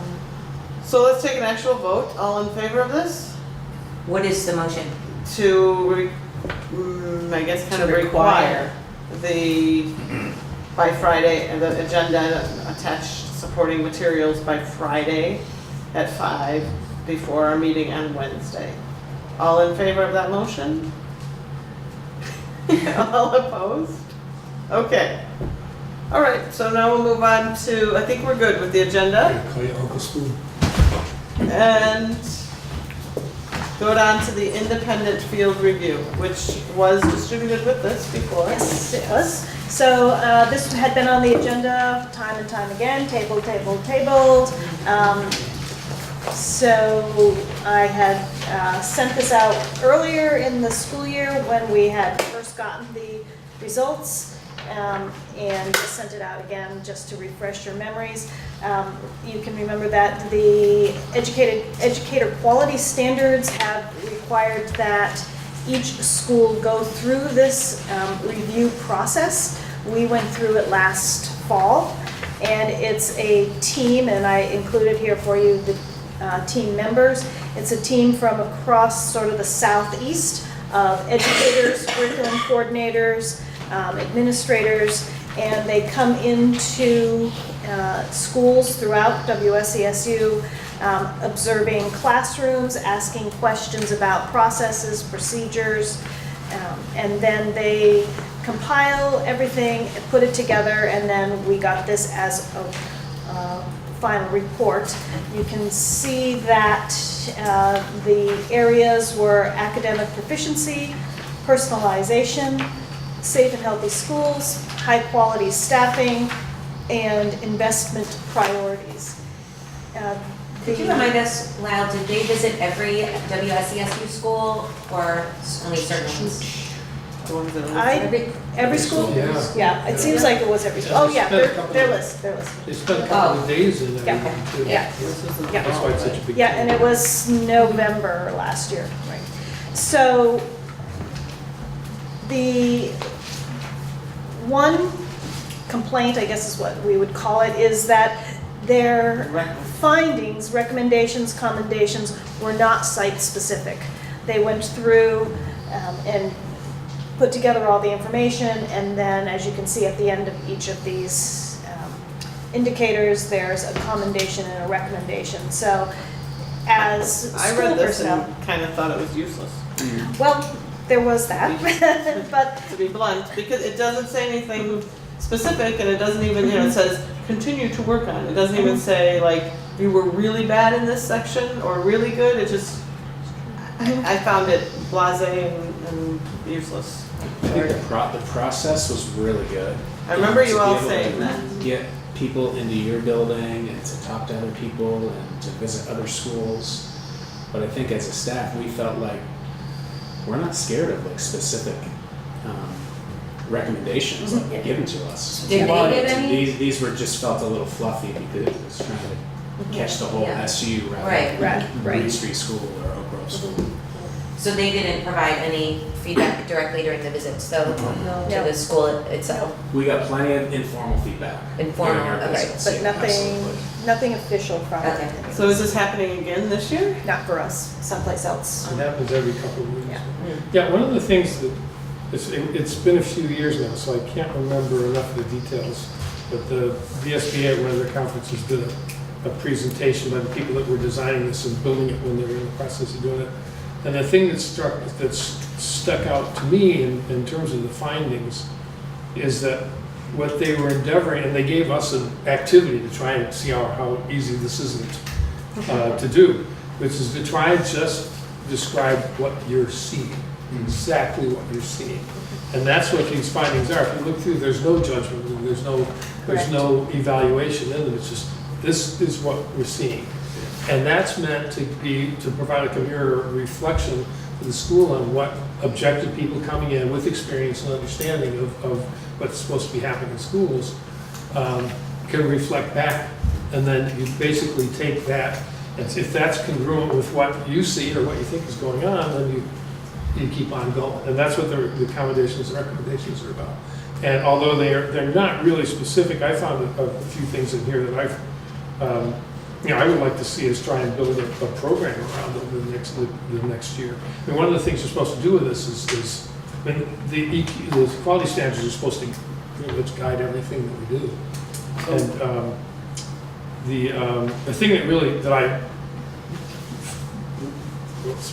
that I would like to see us focus on is on page 5. It's other places too, but on the personalization and the recommendations about looking for ways to offer more learning opportunities in language, culture, and the arts, and extending opportunities to students at the elementary level. And this, I think, is an example of it not being site-specific, because we do language in our Yeah. That's- Yes. I read that and thought, Yeah. not helpful. Yeah. Right, yeah, I wonder Well, if we it's- could be it's- able to yeah. give feedback on this too. Is it the agency of education that is organizing these that would say, next time we would love to get more site-specific recommendations, like, you know, they should look at offering more learning opportunities in language, culture, and the arts at the blah blah schools. So we would know, at any of these, it's like, are they talking to us? Or are they talking to somebody else here? Sometimes it says, it's disjointed going from middle school to high school, so obviously that one isn't for our board, but like, to know which of these improvements to be made are for our specific school district. And even if the next time that this happens, it is one school district, it still is something that we need to know, which schools did you think needed to come up in that? Yep, right, yep. And the person that oversaw the project, Josh Soulier, came to an administrative meeting, and that was one of the things that we said would be much more helpful for us if they could please identify. So for both commendations, we want to be able to recognize those schools that are doing things well, but for recommendations as also, you know, so where is it that, and I think most administrators, when they look at the commendations and recommendations, if it's something that they're not doing, they recognize that they're not doing it. Also, just so that you know, we looked at this recommendations in terms of continuous improvement plans, and are there things here that we do recognize, like, ooh, for instance, the learning plan, personalized learning plans, that's something that is now written into definitely the BAM's continuous improvement plan, as well as a couple of other schools really looking at that more closely. So we did use these. Are personalized learning plans something that every student has, or is that just kids who have some sort of special thing? Every student 7 through 12 Oh, is okay. required. We've started looking at things at the elementary, like what's it mean to set a goal? And what's it mean to set a goal as, like maybe in kindergarten, okay, our class is going to have a goal, and that goal is we're going to make sure that everybody's chair is pushed in when you line up. And then moving, you know, as you get older, so can you set a personal goal? And what does it mean to have a personal goal? And what does that look like? So building Okay, up to... You have to plant the seeds for them to even have the ability to be make one able of to these do it. plans. Right. I see. Okay, any other comments on the integrated field review? Yeah, I have a question. Are these SBAC tests that we give, are they geared or devised to measure the Vermont education quality standards? Is that how they make these tests? They look at those standards The and... SBAC is used by more than just Vermont. So it's based It's on based on the Common Core. So,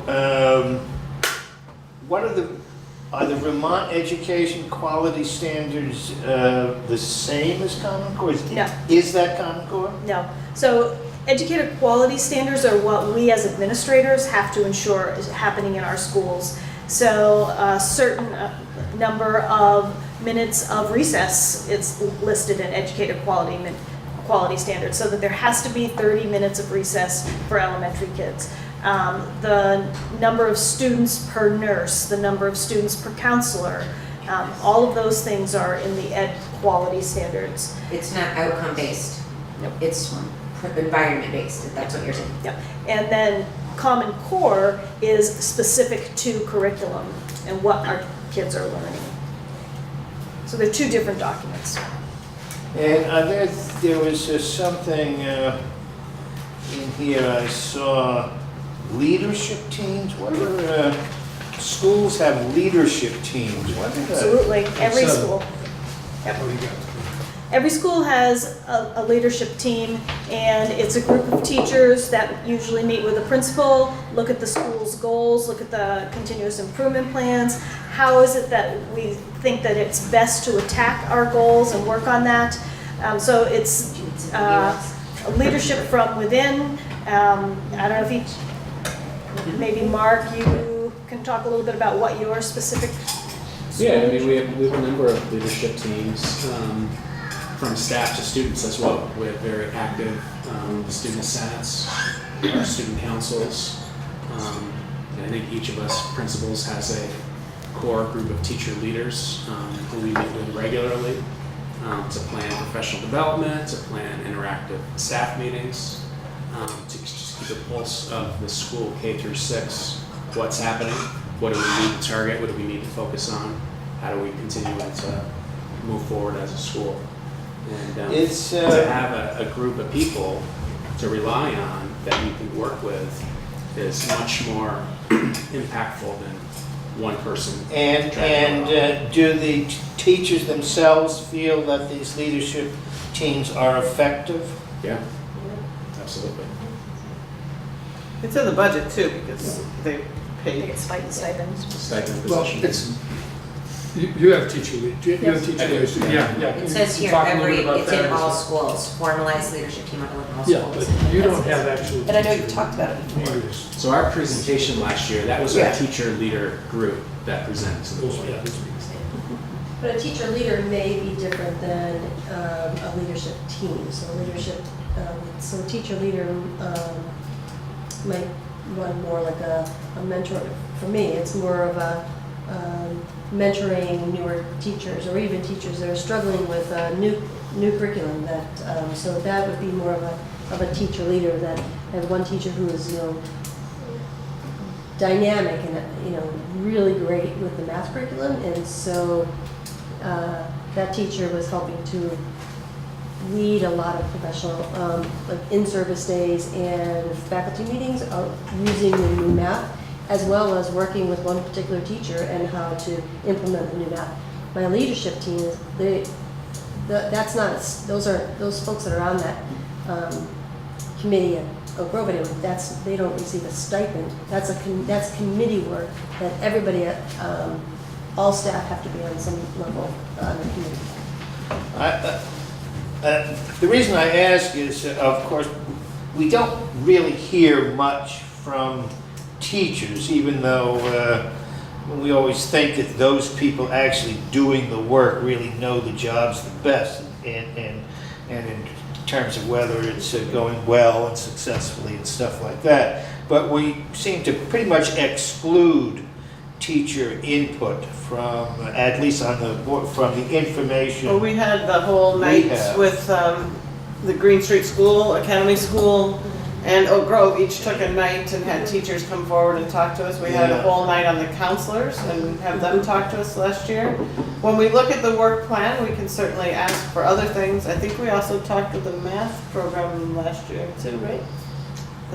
Maybe that was before, maybe it wasn't last year. Because I have to admit, I do talk to teachers, and I hear things that don't always jive, and so I usually ask in more detail, and then I always ask, are there other teachers that feel this way?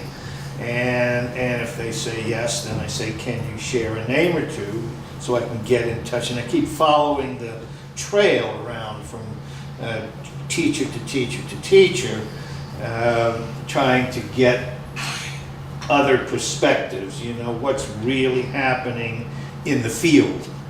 And because I know anywhere, any organization, hierarchical organization, there's a lot of stresses, there's a lot of regulations, and there's a whole lot of things happen that often are more of a problem you don't realize until something explodes somewhere along way down the line.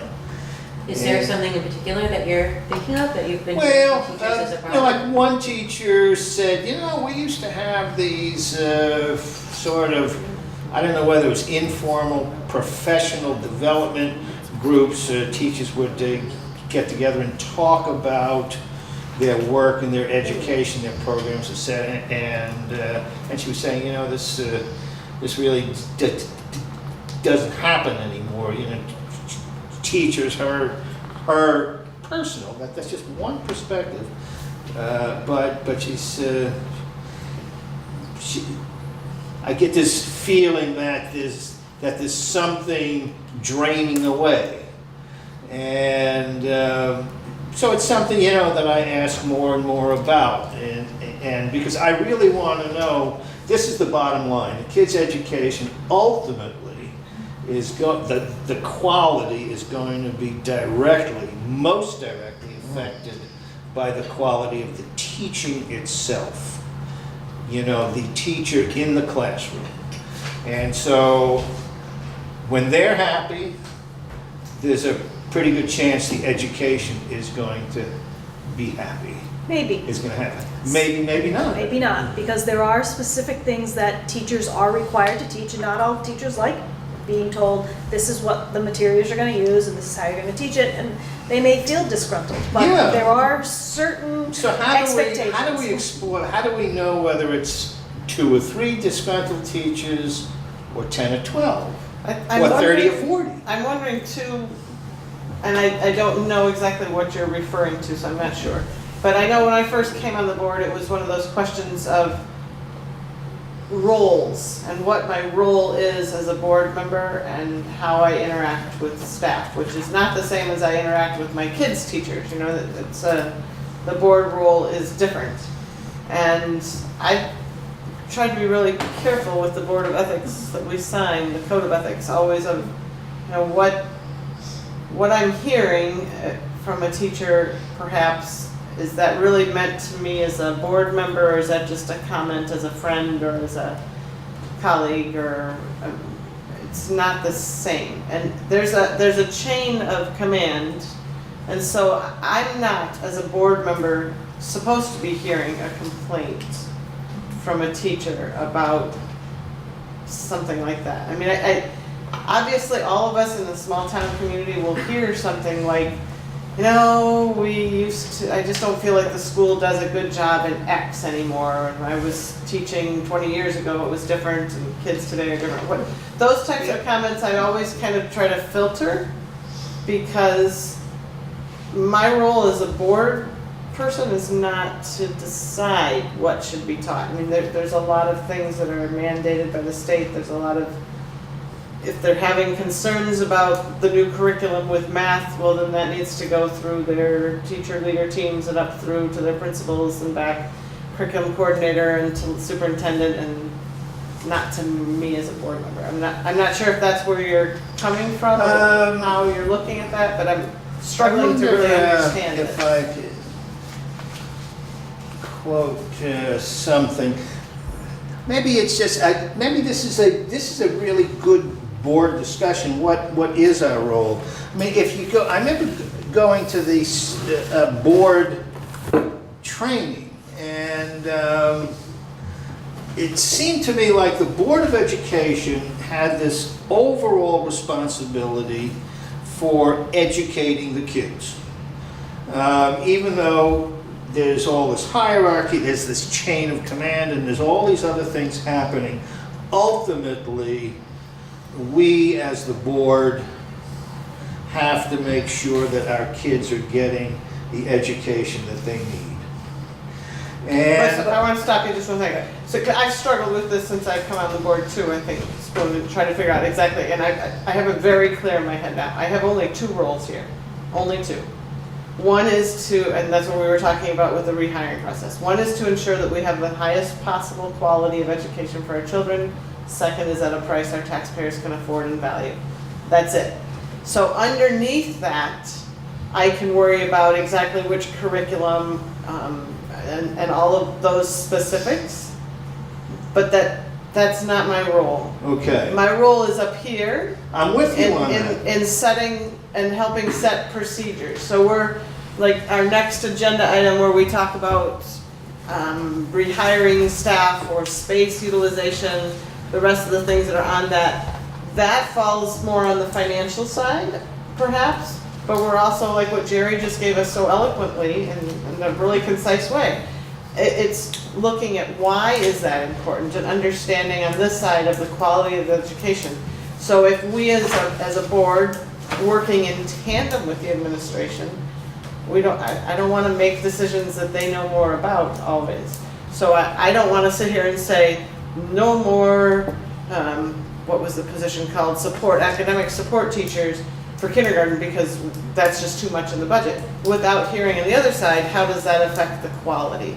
And knowing, and it's their job and the administration to teach us why these things matter. And that's where we have our You said at the suggested very learning beginning, topics. there's two parts to this job. Only two. There is keeping the schools open and running, and there is getting the kids educated. Wait a minute. I'm focused on the getting the kids educated. And I'm gonna read I'm a saying little, the quality of education. because it so happens that that Lyle did unearth her job description. And very interestingly, it begins exactly like you described. Her objectives, and they're basically categorized in two broad areas. One is to keep the system running, and the other is to, and this was the first one, to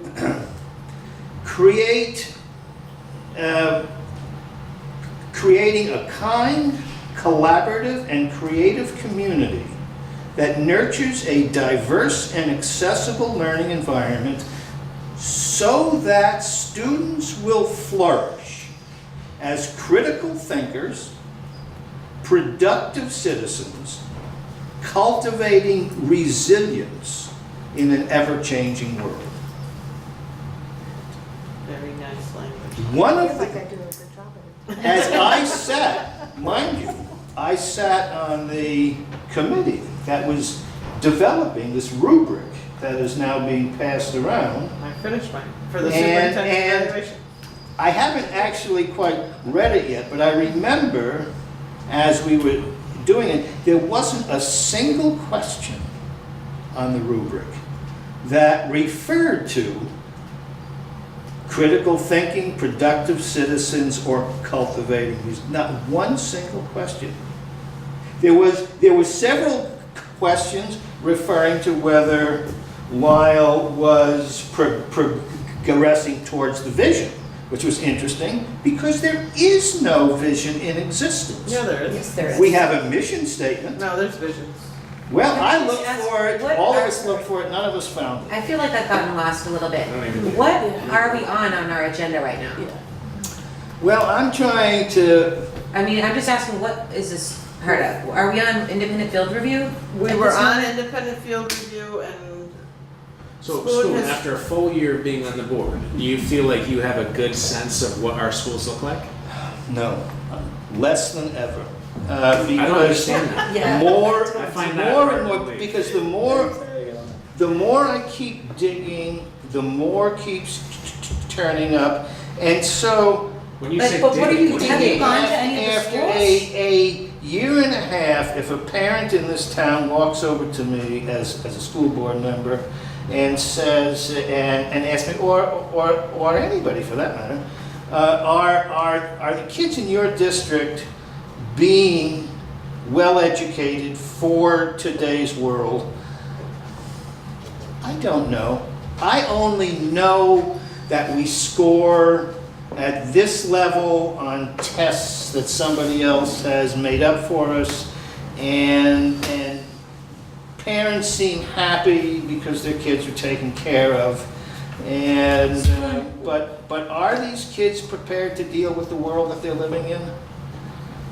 I wonder, have you observed any classes? Because I feel like if you would go into any of these schools and go into a sixth grade classroom, which is the end of our preparation, and see what is going on here. Are they learning critical thinking? What do these students know how to do? What kind of work is up on the walls all around the school where I can see samples of students writing and see them critically thinking and dealing with an issue? I feel like a lot of this information is there, but it's inside the school buildings during the school day. If all of the learning that you do about the schools is chatting with people in the community and attending the meetings, you're missing a huge piece of the knowledge that you're seeking. I am looking at outcomes, not exactly. But the outcome, Right, if you, I want to know any outcomes besides test scores, you have to go to the school to see what those outcomes are. And you also have to remember too, that we deal with pre-K through 6.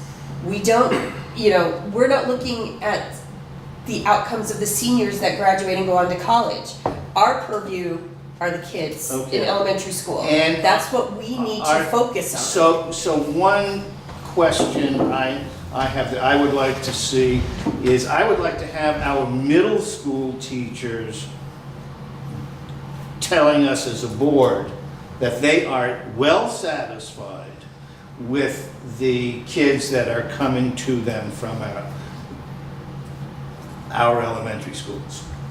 That to me is the measure. It's less important what we're doing, I don't know, less important, it's hard to say, but in the elementary schools than what is happening when college teachers are slapping their heads and say, we're getting kids here that can barely read. But It didn't matter what happened in their public education. It only, Okay, so I'm gonna just call in that it's like 3:45, and the next part of our agenda is looking at space and planning and contracts and rehiring, and then we need to get into the work plan and such. Do we want to take a break for a few minutes now? Probably a good time, yeah? I'll just add one final thought, if that's okay. That would be fine. Because we do get family engagement climate surveys each year.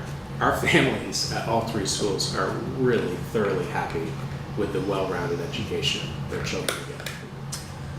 And we have the data to share, and I can bring that. no, I share I asked for the report and I got it. Is that the parent survey results? There you are, yep. All right, I got that, and it's magnificent. It's an A+ across the board, and it seems like it has been forever. I also feel, Spoon, it's extremely dismissive and condescending of you to say that, well, the parents are happy because the schools are taking care of their kids, as if the parents' only concern is that they don't have to hire a babysitter from 8 to 3 each day, okay? The parents of kids at these schools have valid opinions and intelligence, and I would argue that they are way more invested in will my child become a successful adult than even any of the board members are. And frankly, they help shape our schools. Our PTOs are incredibly active. They help shape the vision of our schools.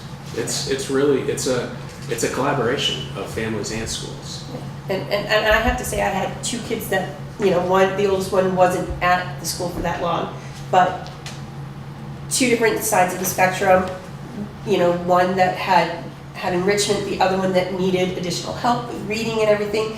And the reading that he came out with, that he went in with before, was so much lower, and just the work that he had, just 6th grade alone at the school, his reading progressed exponentially, so that his middle school, he had a successful year in middle school, a successful year in high school. And so we can deduce that people are actually reading more than ever and comprehending. My child, yes, Your child. the work that he had through Academy School, yes. I mean, I feel like that is an interesting question that you asked, to see how do entering 7th graders do from BTSD compared with the other schools who are feeding into the middle school. I mean, that might be interesting to see how our have kids asked that educated compared with their anecdotally. peers. But Over the years, I have asked those questions anecdotally. I mean, is that like a measured statistic or just like conversationally?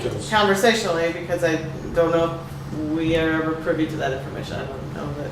I mean, but- that well, could we be can something look at- possible to ask for that might be interesting, but I do just that feel in like that is not conference. the only worthwhile measure, and I just really disagree to think that I can only believe what the 7th grade teachers at BAM say, not gonna put full credence in the testimony of the parents of kids in the schools or the administrators or the test scores.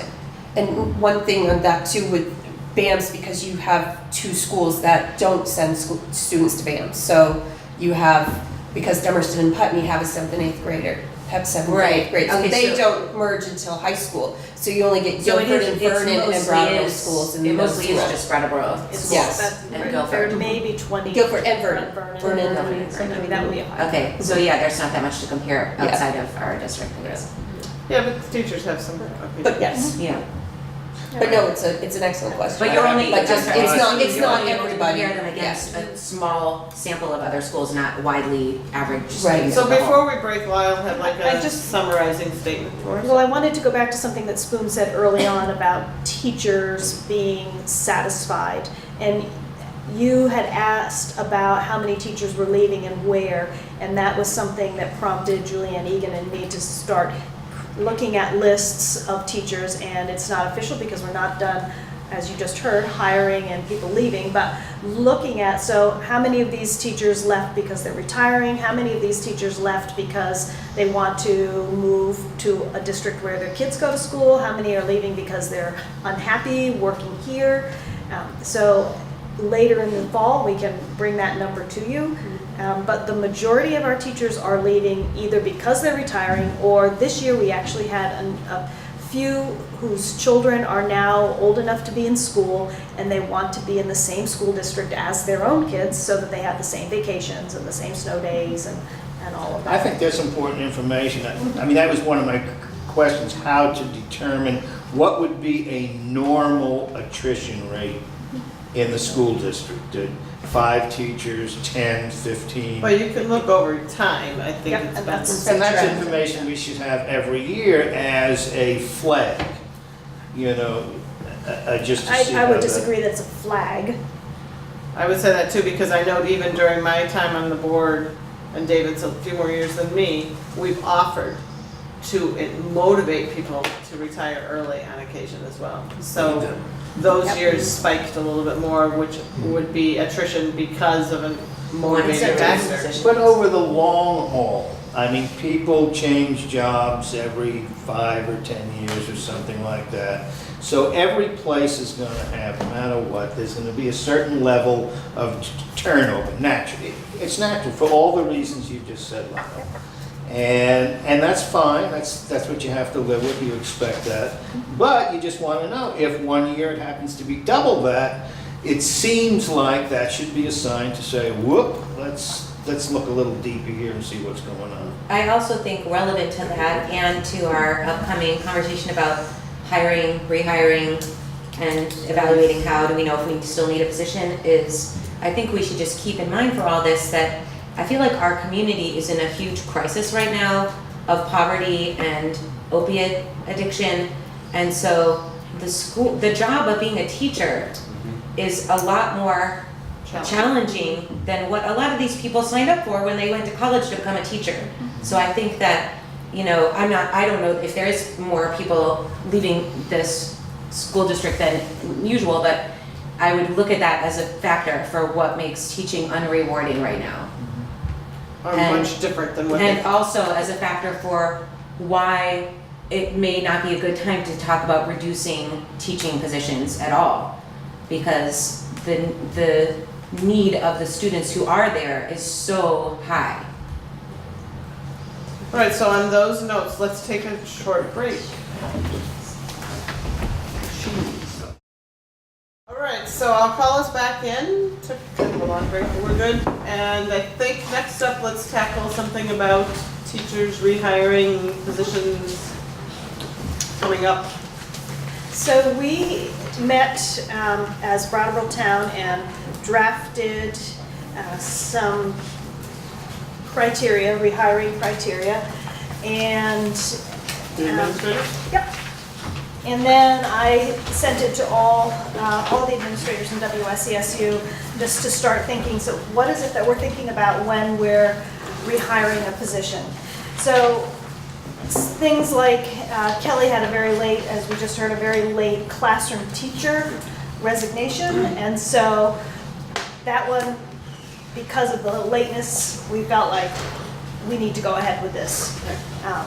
But when we have our normal sort of cycle where teachers are deciding, usually late winter, that they're going to either retire or sometimes early spring when they want to change jobs, whatever, then we thought that these are some of the questions that we should be considering. When we're bringing you resignations at that time of year, it's easier for us to discuss it than this time of year when we need to make a decision and we can't necessarily wait 2 weeks. As Jerry pointed out, the pool this time of year is not necessarily always great for candidates. So we're asking, what is the position, first off? And what is the FTE? So that's full-time equivalent. Is it a full-time job? Is it a part-time job? Is it a shared position? So in Brattleboro town, is it a person that's moving from school to school? How many students are we thinking are being affected by this? And what are the implications if the position's not filled? So even thinking about a classroom teacher, which I know you have asked before, do we need to have, let's say, 6th grade in all the schools?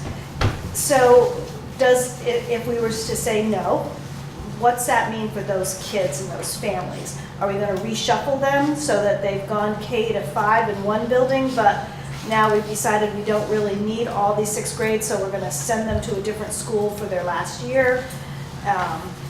If it's 3rd grade, does it mean reshuffling for 1 year and then back? So thinking about, it's more than just, oh yeah, we're going to do without that position, but what happens with those kids? So those are the kinds of conversations that we felt like we needed to have. And flexibility.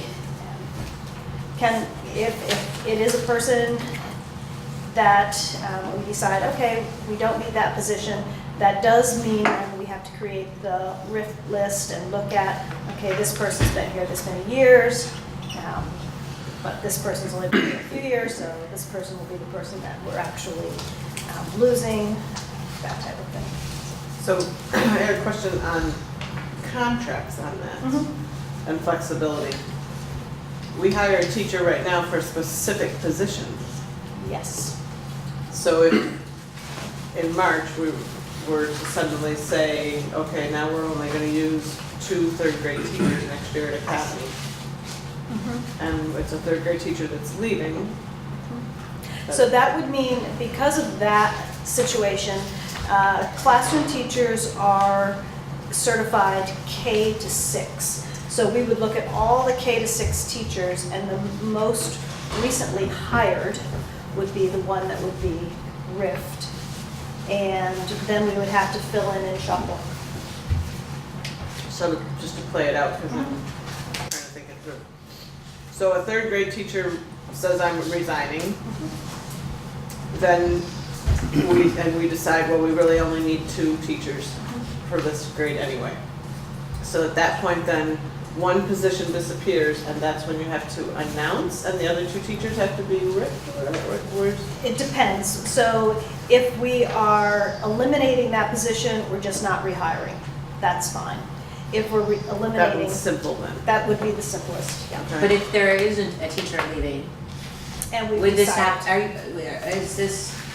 are you looking at only attrition moments to consider this? We were thinking that it was your direction to think about every single Okay. person that left. Right, so it's only triggered by leavings to do this Right. evaluation. Right. So there wouldn't be any need to look at who has least seniority and get rid of them. It would be the person that's already removed themselves.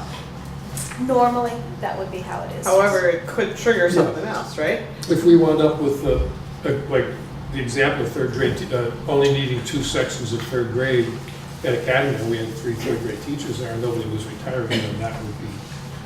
Well, no, Right, because but we we're weren't going saying to that trigger we would it. only do this evaluation when someone is leaving the school. Oh, okay. This- Right? Right, but we could, so let's continue with 3rd grade. Please tell the 3rd grade teachers we're not picking on them specifically. Yeah, no offense to Abby. Jeez. I know. Just we're at- barely hired, whoa. Just find your I back. mean, can I ask a question though about this? Is there currently a standard minimum and maximum number of students per classroom that would trigger us to say, oh, we have too many sections, or That's a we don't two-part have enough? question. Is there a standard throughout the nation, or is there something for us? Either. Or is there a That's just two Vermont different questions. statute? So That's in the real question. the educator quality standards, it does give a range Okay. of, and we don't like to go, for instance, like K to 3 or pre-K to 3. Pre-K, I think it's like 15, and that's what we've set. I don't know if there's a 15 per national- class. That's Yeah, what we've said, Yeah. or less. yeah, yeah, That's the For maximum one per teacher. class, though. for one teacher. No, Pre-K has to have for 15 at least 2. Okay, that's And what I we thought. have 3, yeah, we do 3. But one has to be certified. Yes. Like in Guilford, there's 15 with 1 certified and then paraeducators. But I think in a childcare perspective, you're It's a looking little at like, what is the mandated ratio of adults per child? Yeah, So that's it's a a different little question than for the rest of the elementary. But there is an accepted, that's where you were going, kindergarten. So like then kindergarten through 3rd grade, there's a range up to about 24, 25. And then as you get older, it adds a little bit to that. And what about, I mean, I guess there wouldn't be like a mandated minimum, but like, have we ever considered how many is too few to merit its own class? Because that seems like that would be the thing that would make us say, we have too many teachers, right? So we do have some classes that are lower, and we look at the makeup of that class. So there is one class right now that's fairly low when you just look at the number, but there are also possibly 6 IEPs in that class. And so we look at more than just the number. Okay, I mean, it's kind of like the system they use for the funding, in a way, right? Like a student with Yep. challenges count as more than one person Yep. in a way when you're making these. So we don't have it though, that's the question. We don't Yeah. have any formalized system at all. No. We just have a traditional, we've had 2 classes of each, we've had 3 classes of each, we've had 1 class of each at those schools. Right. And the same for the outlying schools. And my thought in this is for an open discussion without hysteria. That, you know, these are questions that should be asked. Again, from my statement to what I said to Spoon, from the idea of what's a quality education at a price we can afford and value. And to look at that balance, as opposed to what we're doing right now, which is just going forward. And that's what we've always had, and so that's what we should always continue. I'm not suggesting anything so strict, perhaps like saying, okay, when we get to 12, when we get to 15, when we get to 18, we must do X. I don't think that really But if we're behooves kind of us. saying that we must do this evaluation on every single time the teachers were retiring or leaving, then I'm just asking to know what is that we're gonna say, What are the what's gonna make criteria? us say, maybe don't replace this person? And that's my question that I want us to look at. And the other half of the question is, how is the process? So I don't feel like I, as a board member, should say to a principal or to a 3rd grade team, that we're talking 3rd grade all the time, the 3rd grade team, well, you've only got enough kids to make 2 teachers, and that's it. I don't think we have that ability so much. I think it needs to go back with the administrators. I'm just requesting a process, an awareness all the time that this is the type of thing to look at. Why, you know, before we just blindly say, oh yeah, we've always had this many staff, and staff as a whole. You know, like if we lose a librarian, do we automatically rehire a librarian? Is that the need that we have anymore? If a nurse is leaving, do we need a full-time nurse? Do we need someone that's more in the social worker realm now? You know, have our needs changed? I just want us to have a process to look at it. My time on the board has been an automatic rehire of basically every position, an occasional thought, and often the thought has been to put out more staff. And I really have appreciated it as a board member when it's been more staff and we've gone through a really specific process, like what we did with the social worker, of this is why, this is what we're seeing in our community, this is how we're responding to the need, and to understand it really well. Or, you know, technically we hired more when we put out a preschool teacher at Oak Grove. That wasn't a position we used to have, but this is why, and it was all really clear. What I have a harder time with is when we just say, oh, well, we've always had this position, and so there it is again. So I'm asking just for a process. I just want to be clear on Yeah. that. I'm just wondering if, you know, I think that whenever you need to reshape your number or function of employees, to be able to do it through attrition is like the best way. What's that? Because we're not putting anybody out of a job. But I wonder if that is the best way to evaluate it. You know what I mean? It Then seems it's like only almost like triggered by not enough evaluation. of a big picture view if we're just looking at like, we're looking at each individual position when somebody happens to choose to retire from that job. Instead, I wonder if it might be like the administrators could kind of look at their school and think about, you know, where am I gonna keep my eye on and wait for a chance to attritionize that position? And sort of have their own thoughts of like, well, where do I think we have room to grow smaller? You know what I'm saying? On that same vein, Robin, my thought goes bluntly to Act 46 and a merger. We are forced to merge in some way. That's, I guess you can, there's still some who are trying to fight it, but as the law exists right now, that's going to happen. So, and my other concern as a board member is how many of us that are board members now are going to continue on to that next board. And these are the types of questions, this is what Act 46 is looking at. How do we best serve a smaller population of students? So I want us to look at this really specifically. We're the only school that has or the only district that has various schools. Multiple sections. And so honestly, I think we're the ones that should be hard at this and seeing how does this work? How do we, exactly what you're saying. How do we look forward? What are the parameters we're looking at? I think these are great starts. Who looks at it? When does the board come in? When, what process should there be perhaps for public input? And my goal, honestly, is less hysteria. Because a lot of the Act 46 concerns are of smaller schools thinking they're just automatically closed. And that's not the intent of the law, nor anybody that was sitting on the study committee was to say, well, you're below this certain number, closed. There's a whole bunch of reasons why schools in small communities should still exist, or a specific school should still be there.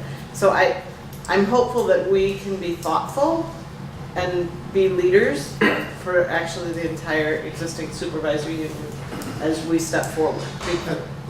Regardless of what happens, we need to address this. I think one of the things that when you talk, you didn't mention, you just did recently, is engaging the community. And a couple of the questions, I think the key questions here are the implications.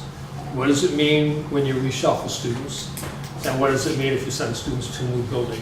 And if we're looking at, or if you go through and look at the numbers and we look at,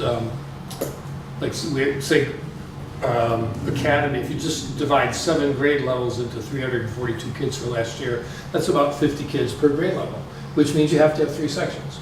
Well, it doesn't mean you have to. Well, no, but based on the guidelines that were within. It would be more parameters. than 24 per class if it. But if that dropped down to, say 42, then we might, if we took a couple more of those kids and sent them over to Oak Grove where they're a little short in one of these grades, then we could get along without a position. I mean, those are the kinds of questions that we have to ask.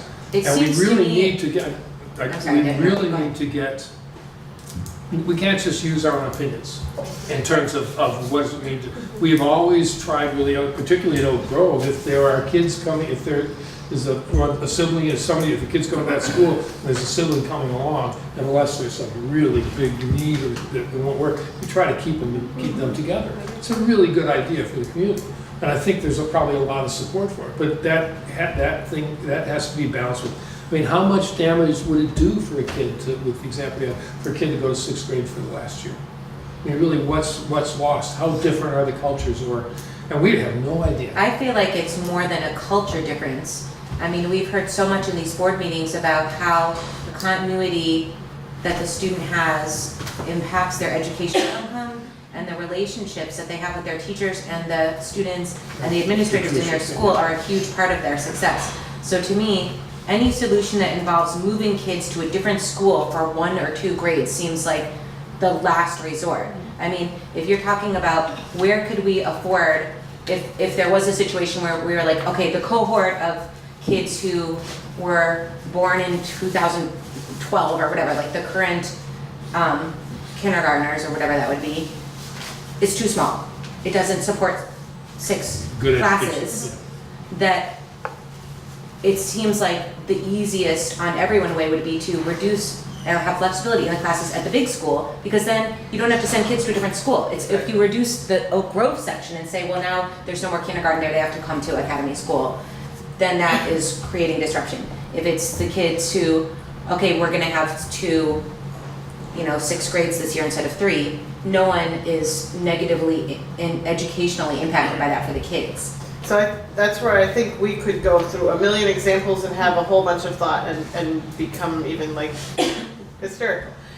What I want us to do is come way back up and think broadly of, okay, so what sort of input, I mean, they've given us, the administrators have given us some great starts as well, but what sort of processes, what sort of input, what sort of statistics, what do we want to look at before, as we make Yeah, these how do we sorts of know? decisions?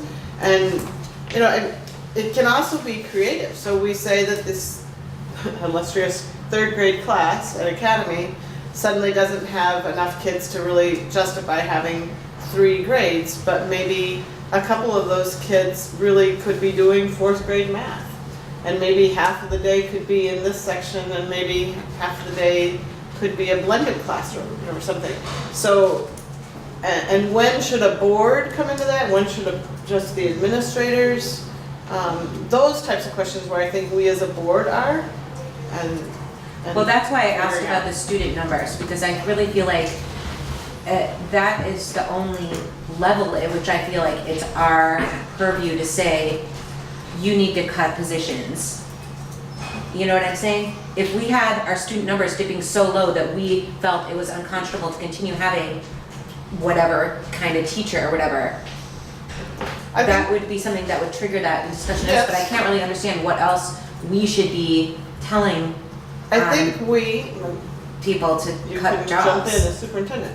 I think we as a board can say some broad strokes, like not just, I don't know if we ever really want to go to a number thing, Robin, because of what we said earlier, like the opioid Right. crisis and all of those Right. things. Yeah, How many yeah. IEPs? I mean, I'm not Yes. trying to say like, Right. no more classes of 10 or less, forget it. I'm just asking like, Exactly. where would we have I think we can give direction though, directive in this? directive in saying what we've already done, that before it's rehired, we want to have some serious looks at these criteria, and they've given us some suggested criteria, we can look at more. We could also say, we as a board feel like these types of position sharing, classroom blending, we want to make sure those are considered, and we can give directives in that sort of way before. I would hesitate to have us be really mandated on, or mandating to you guys on anything, because exactly what we're saying, that there's lots of different things that can come into play. But my time on the board, I've had this concern for a lot of years of we keep reducing numbers, and there's never been until this time any time that the administrators come to the board and say, we really looked through exactly like what Jerry showed us, this wonderful example of how many kids are on IEPs, how many kids are utilizing this, and why this particular classroom should continue to have this sort of academic support position. And if I can just add, I think another question for the board is, what do you want to do about the preschool? Do you want to include that in this or not? And And when we your get to school the, will be and when we saying get to the yes. space thing, we've got a lot of questions about that as well. I actually don't know how much further to take this conversation at the moment. I kind of wanted to just put it out there. I don't know if there's any definite And I- actions. Do you feel like the action can just be, please give this information for each time you're replacing a position? I feel like we, now that we've, as a Brattleboro Town administrators have talked about this and started looking at it, it's something that we can start thinking, okay, let's look at this every time. I am very nervous about, as you just said, numbers, because we're the ones that know this many kids are homeless, this many kids, and as we know, we're living in a community of very high needs kids. So we want to be able to look at that and have those discussions, which probably would not be at the board level, that we'd be saying, That's an administrator Yeah. Right. thing. But I would strongly encourage you to bring that information to us, because so far, And we've to been the able town. to, we've been able to commit, to convince the community, because the schools do so much more than just educate, that we have to, that's what we have to do.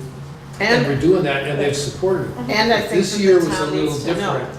If you look at, we've gotten a bunch of letters at the select board, because at town meeting, the representatives added about another penny, almost 2 cents to the tax rate. So when you got your tax bills, there was an extra 10 cents, there was 10 cents this year. And after all these years of hardly, Brattleboro tax, it kind of stayed a couple pennies here and there, all of a sudden, boom. Yeah, And because we of the will skate hear- park. That's what you're referring to, right? Oh, no, that was tiny. That was We not bought- we much. bought a- It was we the, bought a skating- snow Yeah, that's right, it was sidewalk skating on- off the. And the fire. Yeah, the fire. And I'm not saying we wouldn't bring you that, I'm just saying it would not be good for us in open session to discuss No. homeless and IEP kids and. No, I'm but it agreeing would- with David that that's the type of information, I feel like there's a disconnect between those who are kind of in the trenches and seeing the homelessness, the drugs, the effects, the change of who's living in this town, and those who live here necessarily. I mean, we don't always know about all of that if you're just living here and paying taxes and not involved in these sorts of things. So when we look at all the other things that we make as decisions politically, as town meeting reps and voters, an informed population is good. That's why we've been, as a board, put these things out, let people know what's going on in the schools. And those are the places where we're adding jobs. Then there are things like you have to have a technology coordinator, or things that come along from or a bully coordinator. Know exactly how to describe it all, but it's those the impact of poverty is where the new hiring is coming from, and that's why Yeah. the ratios look so awful. Yeah. Why do you need 5 people for Yes. 20 kids? Well, And that's why I Don't feel know like what. the studies that were promoted as like how to know what our ideal ratio is just not realistic for our school district or era. Because they're not taking into account how much support these kids need. It's just kind of like too many adults. You don't need that many, get too rid much of some. money.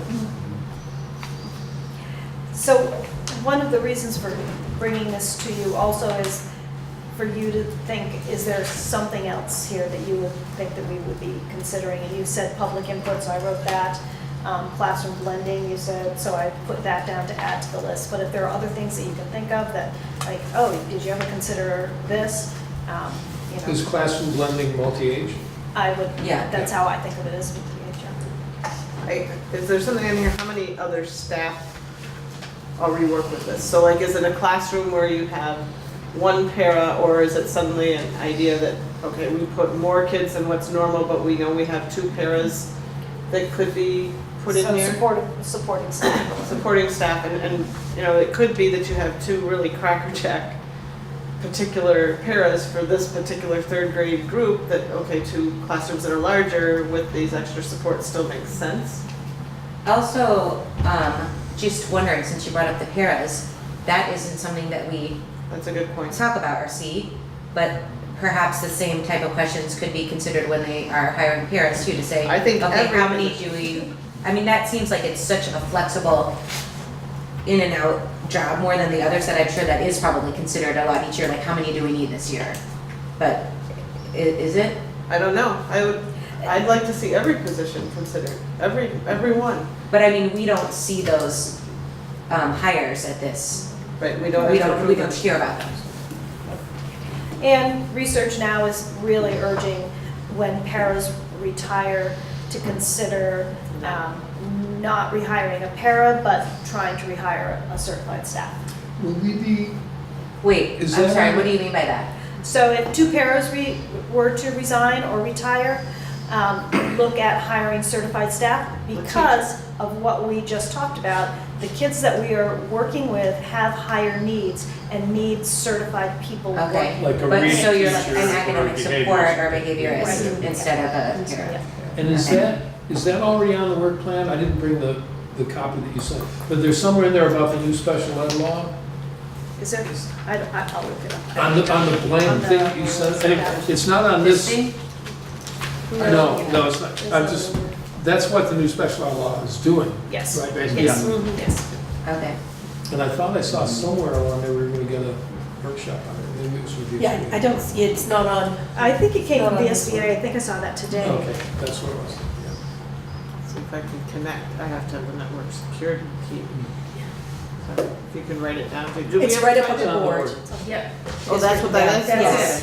Okay. You have to go to Early Education Services Guest. Got it, okay. And then once you enter the password, it brings up a page, you gotta scroll all the way to the bottom and Say accept, yes. otherwise it will run through. And then it takes all your data and sells it to someone. So the other part I wonder about is looking at sharing the position across schools. As in, you know, is it a full-time nurse position that we have to have a full-time nurse in every single school? There are some federal mandates on this, I know.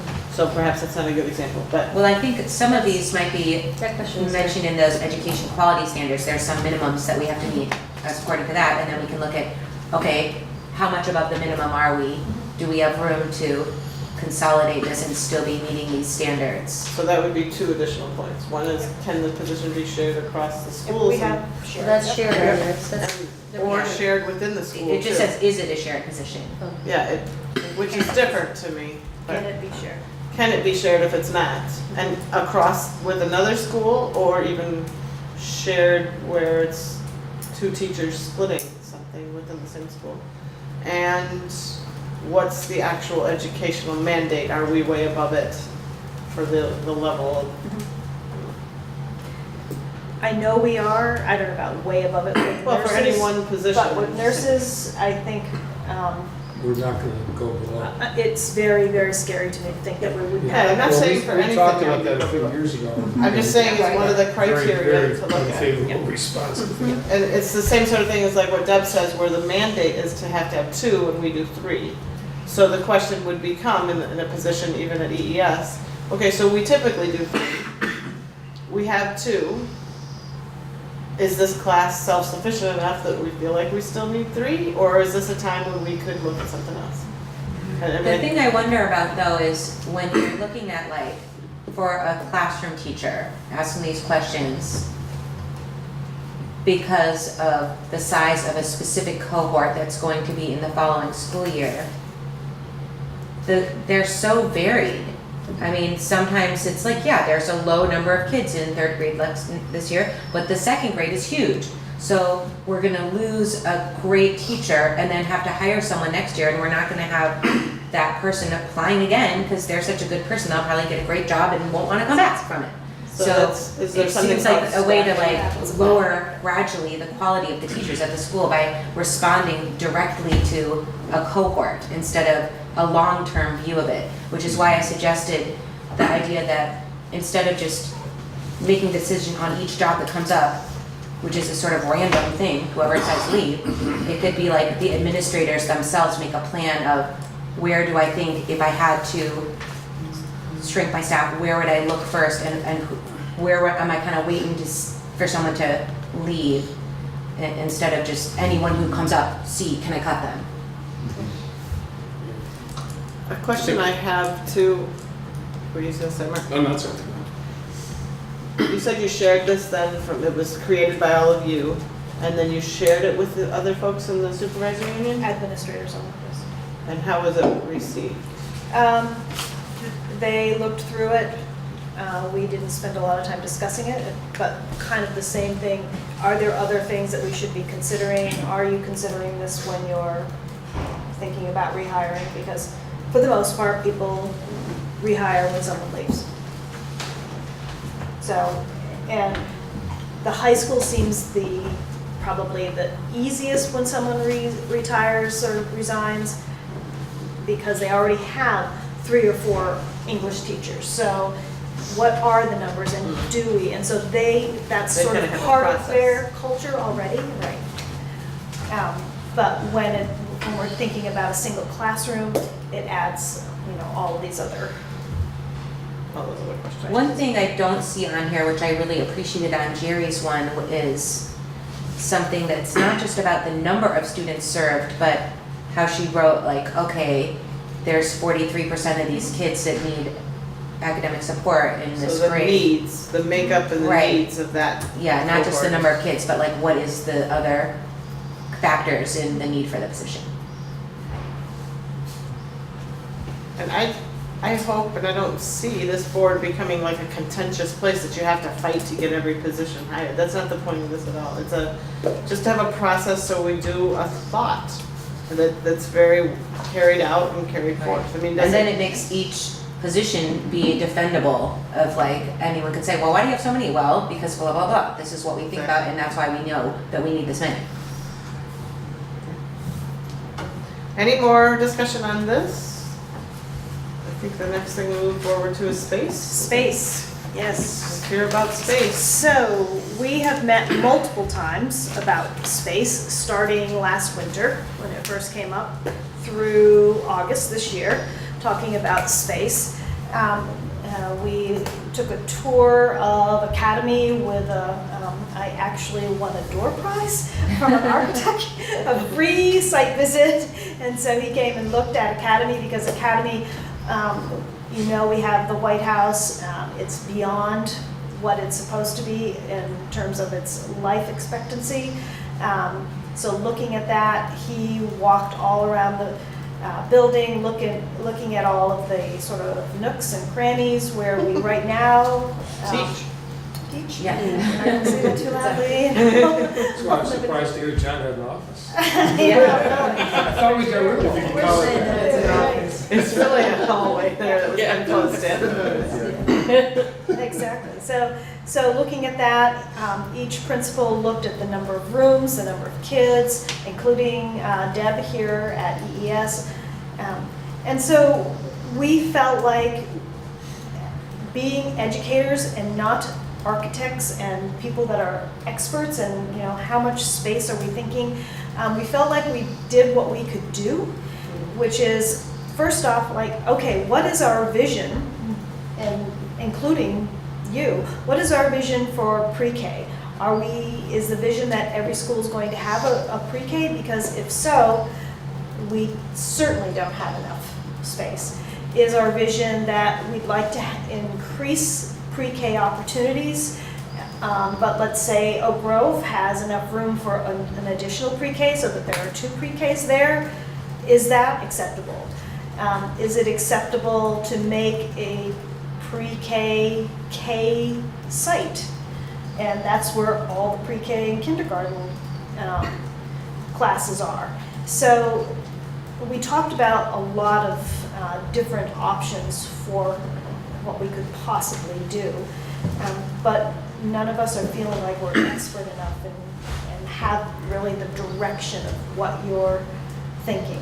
We do know that Academy right now is our site where our students, hearing impaired students are. And so that's meaning we need more space for those children. So, Lyle, yes. does it follow that classes with smaller numbers need less room? Or do 10 kids and 20 kids or 30 kids it's all the same size? That is a good question. I don't know if there are specific regs that say a student should have this much room. Right now, if you have a class of 14 or you have a class of 20, they're going to fit into the room that they're in.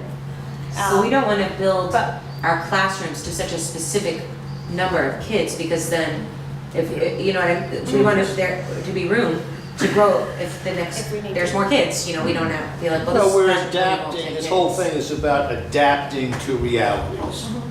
And in the same, very much the same vein as looking at classrooms and situations and saying, well, if we could move a few here, a few there, do we need this position?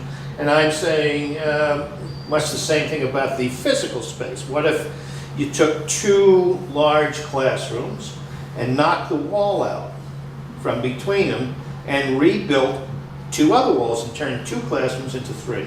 Well, Oak Grove did that this summer. There was 1 big classroom and now there are 3 learning Oh, okay, spaces so in that's, there. So in there, because I would always hear only discussions about adding trailers or outside buildings. Well, it depends on which need you're trying to address, because there's a bunch of things wrong at Academy School right now.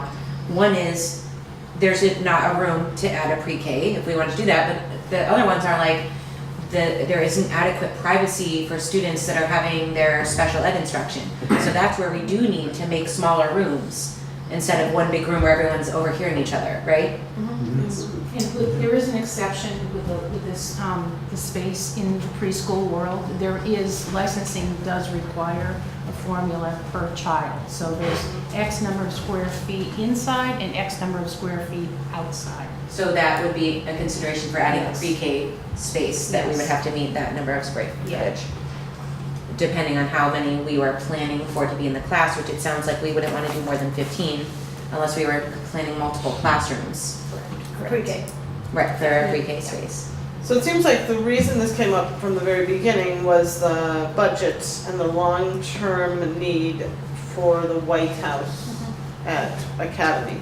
And the discussion of, okay, we were gonna redo it. Remember at one point we were like, okay, well, several years we've had it in the budget and taken it out. And we were going to redo it as kind of as it was, and then there was another discussion of building an actual building. Then there's a discussion of not doing anything at all and trying to absorb that someplace else. I mean, a lot of different things have popped up and around. I think one of the other parts of the space discussion that I don't think we all know is exactly how much space EES rents and what we actually own in the town that we rent out. Is there anything? And there's also like that SD building. What do we do with that? Right now, that's early ed special ed, so early essential ed. It's next to go. So it's being used fully? Yeah. Okay. But where do we rent? Remind us of that. We rent this building, we rent the bottom floor and this floor. And we own Westminster, 2 buildings, 54 and 72, 72 and 54 Buck Drive. We don't own, you own. And then we Still own we Canal Street. occupy Canal Street, which you own, and we pay the building expenses. We rent 53 Green Street, but For this, for the central for office. central office, yeah. I And feel we like own- We own the building next to Green Street. The one prop- consideration- White House is the Ours, house. Ours. White House. We own that house? Yeah. What goes on in the power center? Right now, we have OT, PT, occupational therapy, physical therapy offices, literacy coach office, Math coach. Principal coach. principal coach office, Math coach. Math. math coach office. Is that it? But those, We they used- work with kids in those offices, some of them. Some It's of them places do. where they're working with kids, not just someone's like office to do their work by themselves. Both. Okay. Both, yeah. A lot of equipment is stored there, so the physical therapist has a lot of equipment, so that's all stored there. There is instruction that's done there from Yeah. time to time. There's a nice kitchen area with a big space, so we've taken classes up there to do like cooking projects, that type of thing. Last year we did a tremendous amount of work with Judy Maynard. So rather than disrupt the school site, we did our meetings with her there. It's used like a conference room kind of. Yeah, exactly. The high school uses it a lot as well for different tutoring sessions. But yeah, it's got a. I know, It's we kind of have like- our 4 winds trainings there. It's used in many, many ways. I think that's true of anything, right? If you have the space, it gets used, Yeah. right? Yes.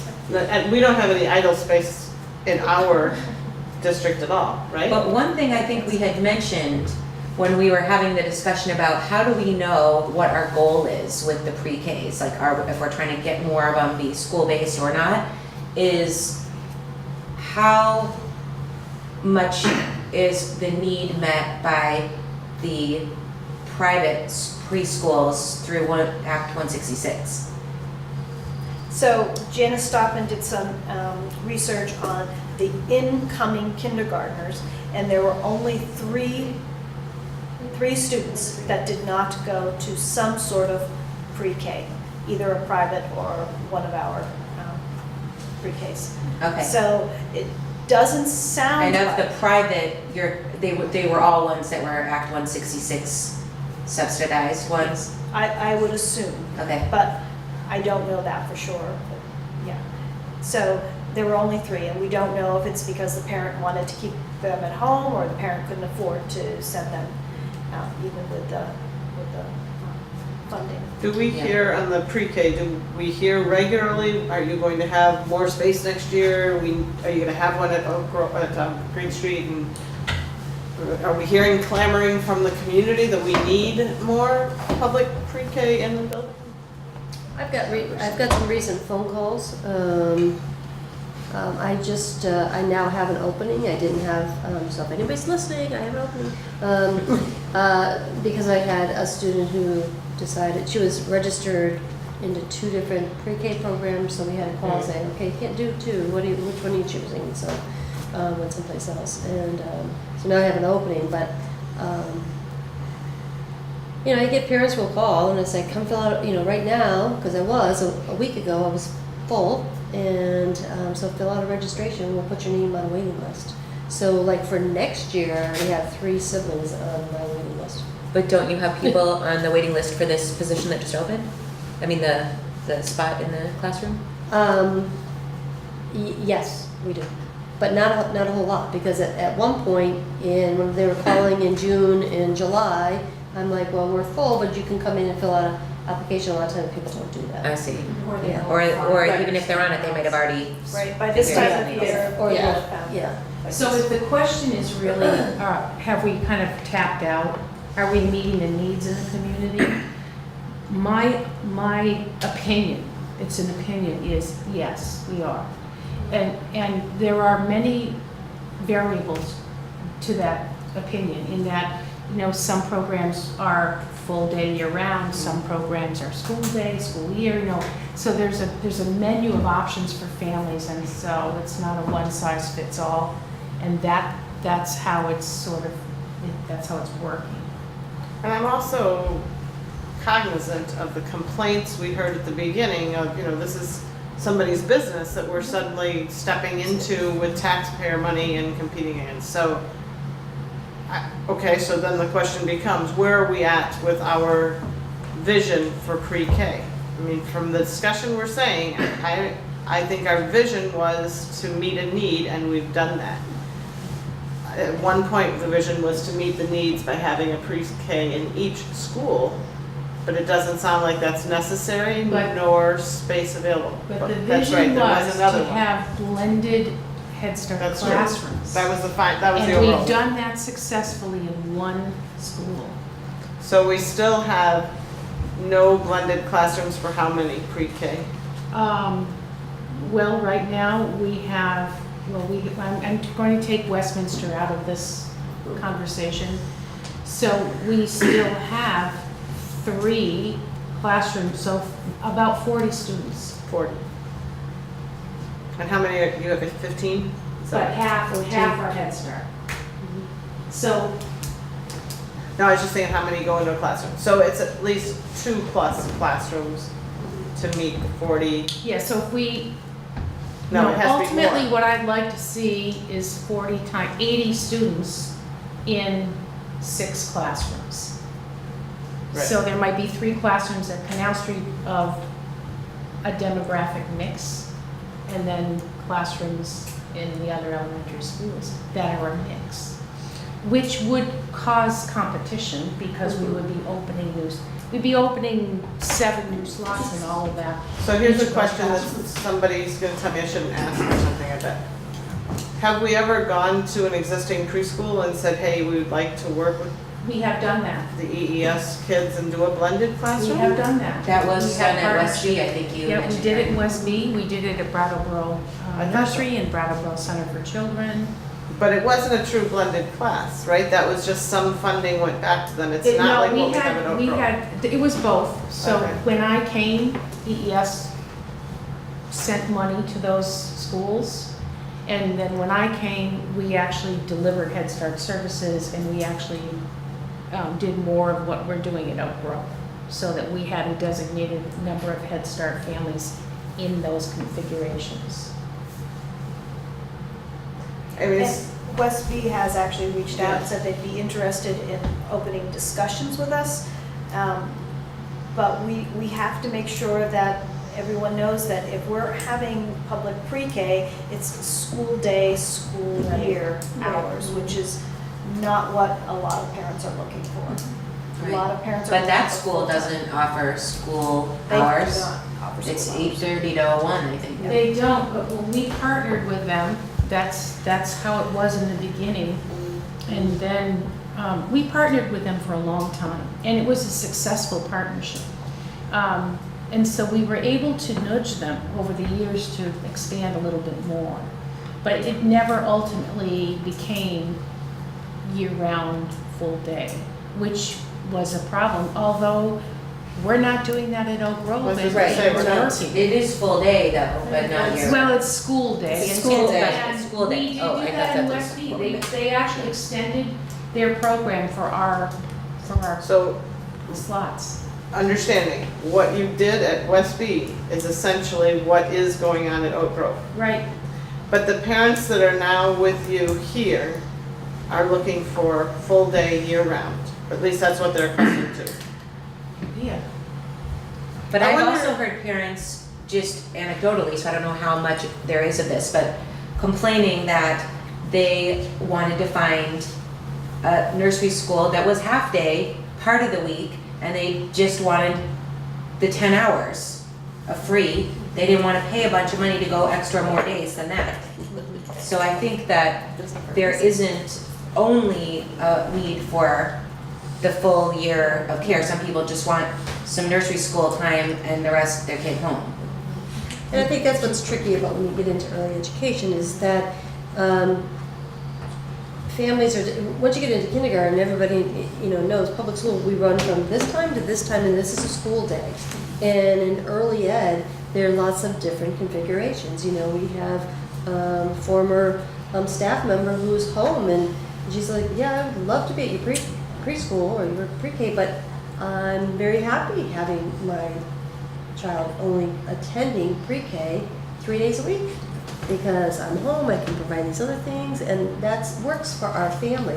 So there are families that want a long day because of the work schedules. There are families who need year-round, and there are families who just want the part-time. And frankly, there's families like me that when I had the first kid, I wanted one thing, but by the time the second one, first one's in kindergarten, put the second one in for a whole day too, for Pete's sake. Jill, I don't think that this is a pressing issue anymore, and I don't think we need to take an action on it, and I'm wondering if we want to just table it at this point, and we're done, we've got less than an hour to go, and we still have stuff on the agenda. Well, the ultimate question is, so should we still think about making a pre-K space, or should we proceed with addressing the building issues at Academy to meet the students that they're currently serving only? I think that's one issue, but I just want to go back to what Deb said, and I think that is still a pressing issue. This has been, David, for years, what Yeah. she's saying, that we need to address the EES system as we have it, that it's trying to have those blended classrooms was really a goal that was out there because of at least the idea from Deb that would better serve our kids in our community and bring them into our public schools, elementary schools, at a more prepared level. Well, I think That's why yeah. it was a pressing need that keeps going on, and I understand the time constraint, I don't argue, but I feel like we touch on it, walk away, and don't really, we move forward with Oak Grove, so I guess we can applaud It ourselves for seems that. so much easier though to move forward with a partnership with an existing school Same than here. to build a new Yes. building that we don't even have yet and then hire people and get it certified and all that. I mean, So this I'd like seems to like make a a much easier motion solution. that we ask our administrators to move forward with a discussion with an existing preschool. It sounds like West B Nursery School is probably a good one, but we could leave that, right? Make that motion. Okay. Everybody I second? move that we direct our administrators to move forward with a partnership with There an we go. existing school. Second. Any Just more one discussion? more comment. A big part of that, and all of this, the wanting to get into the public school is to get the salary levels That at was the another question, professional absolutely. level. And I think we might want to revisit how else we can help facilitate that. The state's always talking about it. They came up with 10 hours. We know, this is one of these things that drives me crazy. We know that the best thing we can do right now for education is give everybody a really solid pre-K education, but we don't do it. We just don't face up to it. So how else we might want to approach that would be Is there, worthwhile conversation. like, so when you have a specific Head Start blended relationship with a school that's beyond the usual, here's your Act 166 subsidy, is there any additional money that that school gets, or do they just receive the services that we have to offer through the Head Start There's more program? than one way, there's more than one formula. So for instance, when we're partnering with Oak Grove, Head Start, there's basically 3 funding sources. The federal Head Start money, the Act 166, and public school, local funds. And that's how that works. When we partner with someone like West B, then it would be Head Start money, and it would be state child care subsidy money that would pay for that. Okay, But- so is but- there room to do what David's suggesting and offer salary? Well, if we're taking it on as part of us, like we did at Oak Grove, the salary is It'll be part of Is us. part of ours. contracted there. So, well, so Is that like- how it works? part of it. Well, you pay for like the two teachers that I have, one is paid local, so and then one works for ES. So it's sort of the one- same salary scale. But they're not on the same salary scale. The only way to match the salaries is to go to the taxpayers. Yeah. That's how we can do it. Yeah, and this would be a little bit different because they're a business that's making a profit off of this as well, so. Who? If you're An an existing existing school like West nursery B. school that you're doing outside work with, and it's not in, Yeah, that would be a different tax. It is totally different. yeah, It would it's take totally a different lot in of. terms of salary and things like Yeah. that because it is a private business at the same Right. time. Along with that task of looking into it, I hope that the report will be able to refer to other places that you're looking at outside of outside of Vermont, outside of the country. What are we talking about? School you lost me. The whole early education, how to deal with the early education. I know there's, I think the country of Finland is one of perhaps the most highly regarded educational system in the world. So what do they do with their pre-K? Is there anything that they do that we Yes. would find Yeah, really interesting? Yeah, First stuff thing like, they or- do is they pay or their pay the parents parents to home. stay home. Parents to stay home and- Was what? They pay their parents to stay home with their kids for a year, the first Okay, year. well, that might not work for And they us. pay for health insurance. it's massively It different. starts at conception in Finland, and then it goes from there. So we But have, I feel like that's a totally different question. How do you make a good preschool versus can we create a blended Head Start classroom with an existing school in our community? That's a different question than what we're having in this motion. And I also want to say, we have a good preschool. We have good preschools. Head Start is the national model, and we do that. So it's an excellent model. We have families who are over income, who are just knocking at our door saying, this isn't fair. We want to be here, but we can't because we're not low income. I mean, And it's that's it's where you're seeing the nation's call for model. the blended classroom is coming. Yes.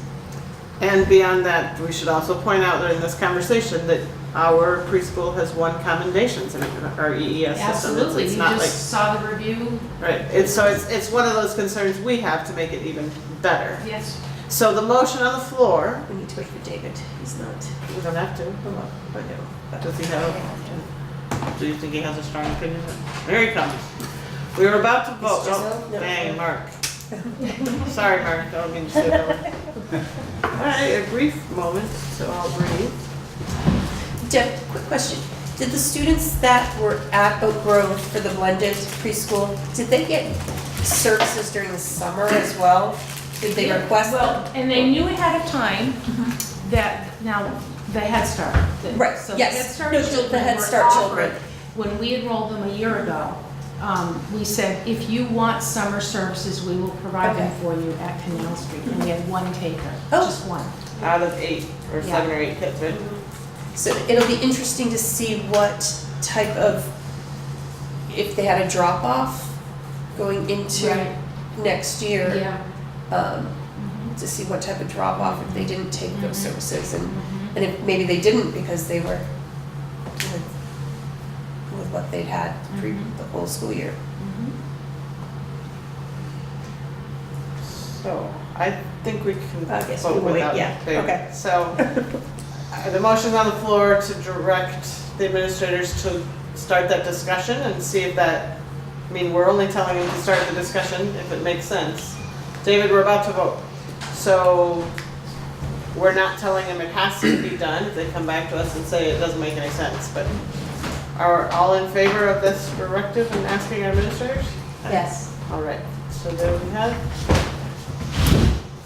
I think still on the space issue that's still out there is the White House. And we're not looking at that in the budget right now. This is August, but the budget's coming up in a couple months. I still need to understand better what that place does that can't happen someplace else within our existing district. What, are you talking about what happens in the White House? Yeah. That you're saying should happen at another place around That town? could happen, not should. Before we spend $700,000, I think was the latest figure we saw, and building something else in a community that has a shrinking student population, I need to completely understand so I can defend it, since somebody asked me. What happens there that can't happen someplace else? I'm Well, when you fully had the- aware of Academy's space constraints. When you had the site visit, Lyle, is it the type of thing where then the architect will make a recommendation, or? Yeah, what did the architect What- say? The architect Door prize. recommended that we get rid of the White House because it's beyond what we're supposed to be using it for or what it was intended for, and that we would add on where the present kindergarten is, that we would add on there. And the possibility of adding on 2 stories so that we might. So the existing kindergarten go up? Possibly adding a second floor over that kindergarten, but like 6th grade would go upstairs or something, but at the end of that, wasn't it 2 stories there? Yeah. Yeah, I thought so. And that's where we walked all around, he looked at the water, because there's a lot of water off to the, well, as I'm standing at the back of the building, there's a lot of water off to the left. That was problematic. There's not a lot of space, again, as I'm at the back, there wasn't really enough space to add to the right of the building. Possibly putting a permanent structure where the White House is now, but that also would mean a covered walkway or something to get out there. But his recommendation was adding at the end of the kindergarten. And did that address all of the other space needs in that proposal as If well? we go to two stories. And that would create enough room for the special ed and Special ed. working with the other Yep, individual pre-K, if students? we wanted to put a pre-K in there, and moving in all of the academic support. So again, not to be a spoil sport, but if we merge, there are other buildings in the supervisory union that are not fully utilized, right? I would guess that some of them would say, most of them would say, no, we use every bit of our space, but can they find space? I don't know, when I walked through Guilford, they were completely empty. Well, one of that was a the separate grade schools group. They're rents now part of full their private. school to a private preschool. Is that the Guilford school? Vernon. Oh, so Vernon's that's private, yeah. Now, Guilford has their own pre-K, so that took up one of the rooms. And they now actually they did have music on a cart. So now there's a designated music room. So that goes back to my, if you have space, you will use it. I mean, that's just what happens. So, that's not gonna be resolved tonight, but I guess that's my just statement, that in order to sell this to voters, when we say there's a lower population, but yet we need to add on space, we need to be able to say really clearly what it is. And I guess part of it is you aren't adding on space, we added on space 10 years ago. We're replacing space. Right, we added on space that we would take down. I'd also throw out there, just as a personal opinion, that a flat roof, find the figure of how much we spend to scrape off that roof. And if we put a roof on that would get rid of snow, And we put some save rooms up there. $100,000 a year, so if it's a $700,000 addition in 7 years, but anyway, just thoughts. I mean, it just seems stupid that it's a flat roof. Not to mention how many times the kids climb up on top and whatever. And slice it up. Okay, anything else on space? We moving on to the next topic? So, I'm sorry, is our next step that we're gonna, what are we doing with that discussion? Yeah, really, we didn't direct it. I just assumed that the administrators are gonna come back to us with some other ideas on, Well, when I look down here at long-term capital needs, I think that's one of the things we still need to consider is, so what's it going to cost? Because I don't think the architect gave us, Where did you get the 700 number from, I think Joe? that was on the budget last time. Oh, I considered that, I thought it was 400. You know, it was 7. No, it was okay. 4. Oh, it went to 4, okay. That was how much we were gonna take from the budget to, or from the existing thing to Okay. pay for that or something? Yeah, okay. so Well, look, is long-term capital needs the 5-year capital plan? Yes, So we need to look at that in context of this as well.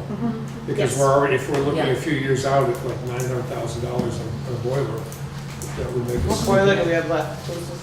Oh, Grove, Yeah. But I feel like this was already like supposed to be on last year's budget, and we were like, nah, No, let's it was do more supposed to be like research. 3 years. Right, so we can't just be like, okay, whatever. I mean, at some point we have to be like, okay, let's make a plan and we're gonna put it in the budget. Well, it is in the budget for next year on the long-term capital needs. It is. Okay, So so it- that's already in there. Yes, so that's why I guess I'm saying I need to be Now we need sold to get a more specific plan and what's as to exactly what gonna it, be what worth it all this is, money. yeah. And I know that, But what year to start? It was the next following year. To start the following year, it okay. was in the budget to start next year. Okay. I recall we So deferred it. it's gonna be for- money in During this the- budget that we approve in March to Okay. build the following year. Yeah, My only thought was because if we are merging and if it's not in the budget for the next year, it's gonna be something that, Then another, new- people have to read, Yes. decide. yes, that whatever merge, if we do a merger, whatever that So we're for merged 640. board is Okay. gonna look like, they'll be overseeing it, was my I just remember the 400. yeah. so. That's even a question. Play that out for me, Lyle. If we put it in the budget in March and July 1st there's a merger, your what- budget goes through. our budget goes and the towns still vote on the budget, so then it carries forward. Whatever all the towns vote for carries forward, right? Well, the If- new with- board can't if- operate on a budget that hasn't been created or passed yet, they won't have anything to use except for the But ones that are this is a already. discussion I actually had a little bit of with Donna Russo Savage, because, and they said they were putting this in, what you're looking at now as a draft, right? The draft merger for those who don't Yeah. have an approved plan, and those sorts of issues, because I also asked, like, my concern is if we have a board in March, some of us are done, at least I am, and somebody else must be done in here too. So I then, think Spoon and I are Robin only is on one 1 year. year. They're on position, 1 year, So me and so Spoon they're- will be ending as well. 1, 2, 3. So the only two that continue on a board from March, this board, from March to July 1st, when a new board would take over.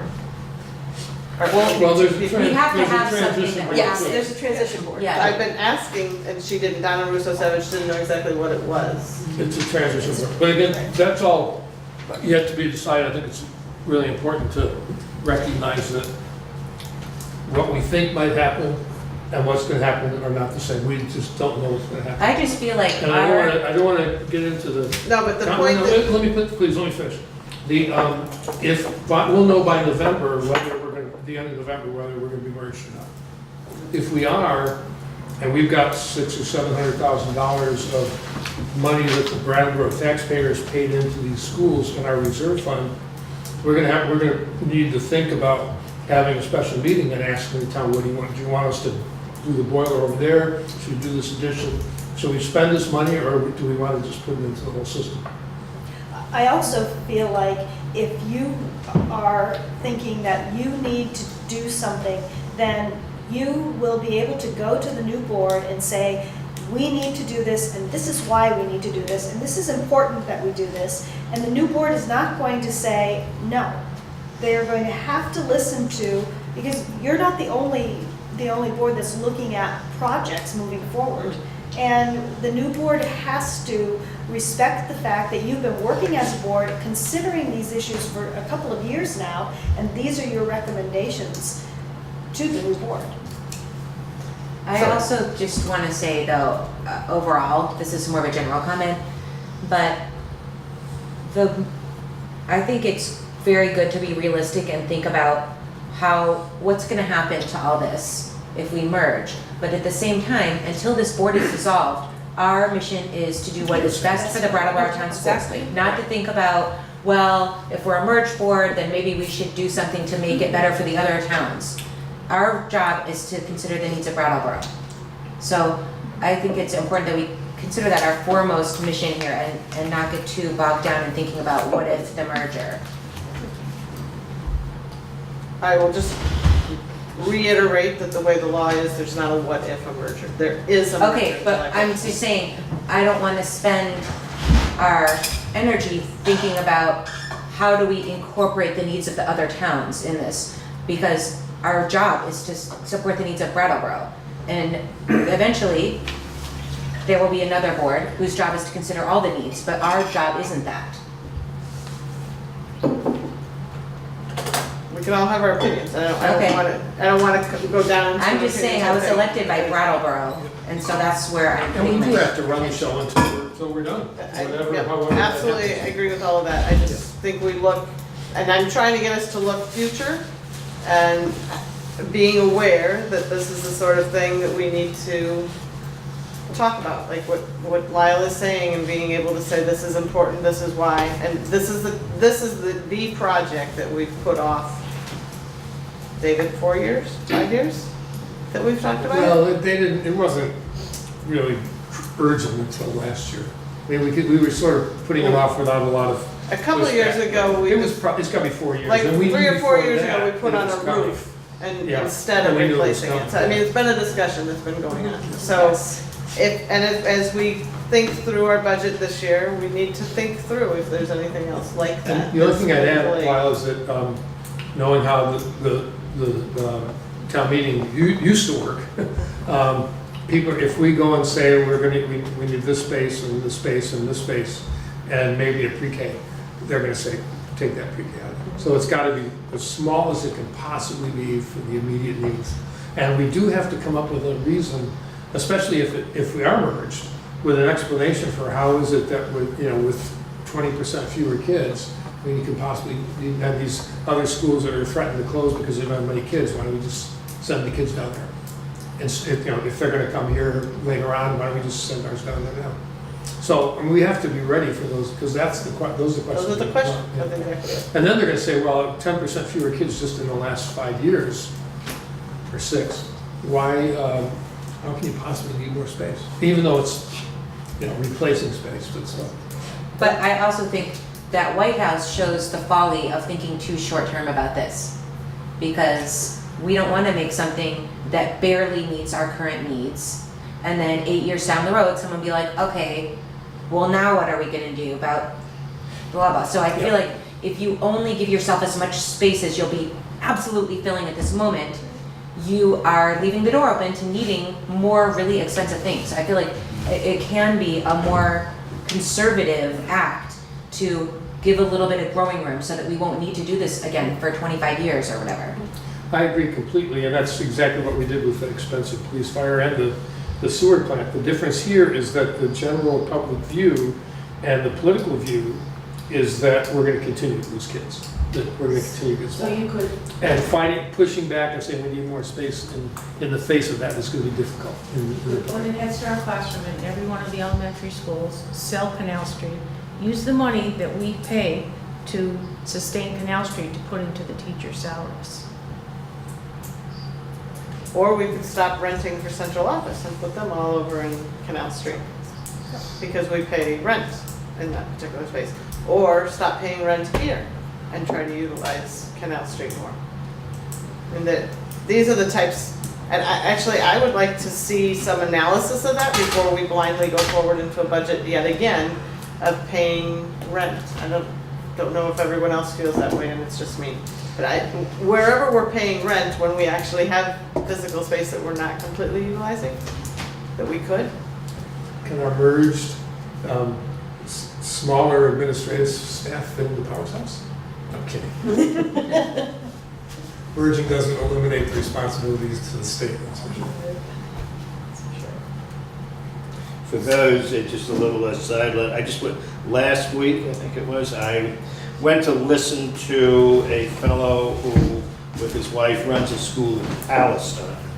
And one of their, just in terms of having to deal with problems, their part of the purpose is to deal with the Palestinian children that have been traumatized by things like watching their homes bulldozed and their friends shot by soldiers and all this sort of stuff. And most of the Palestinian kids have been touched by that sort of stuff.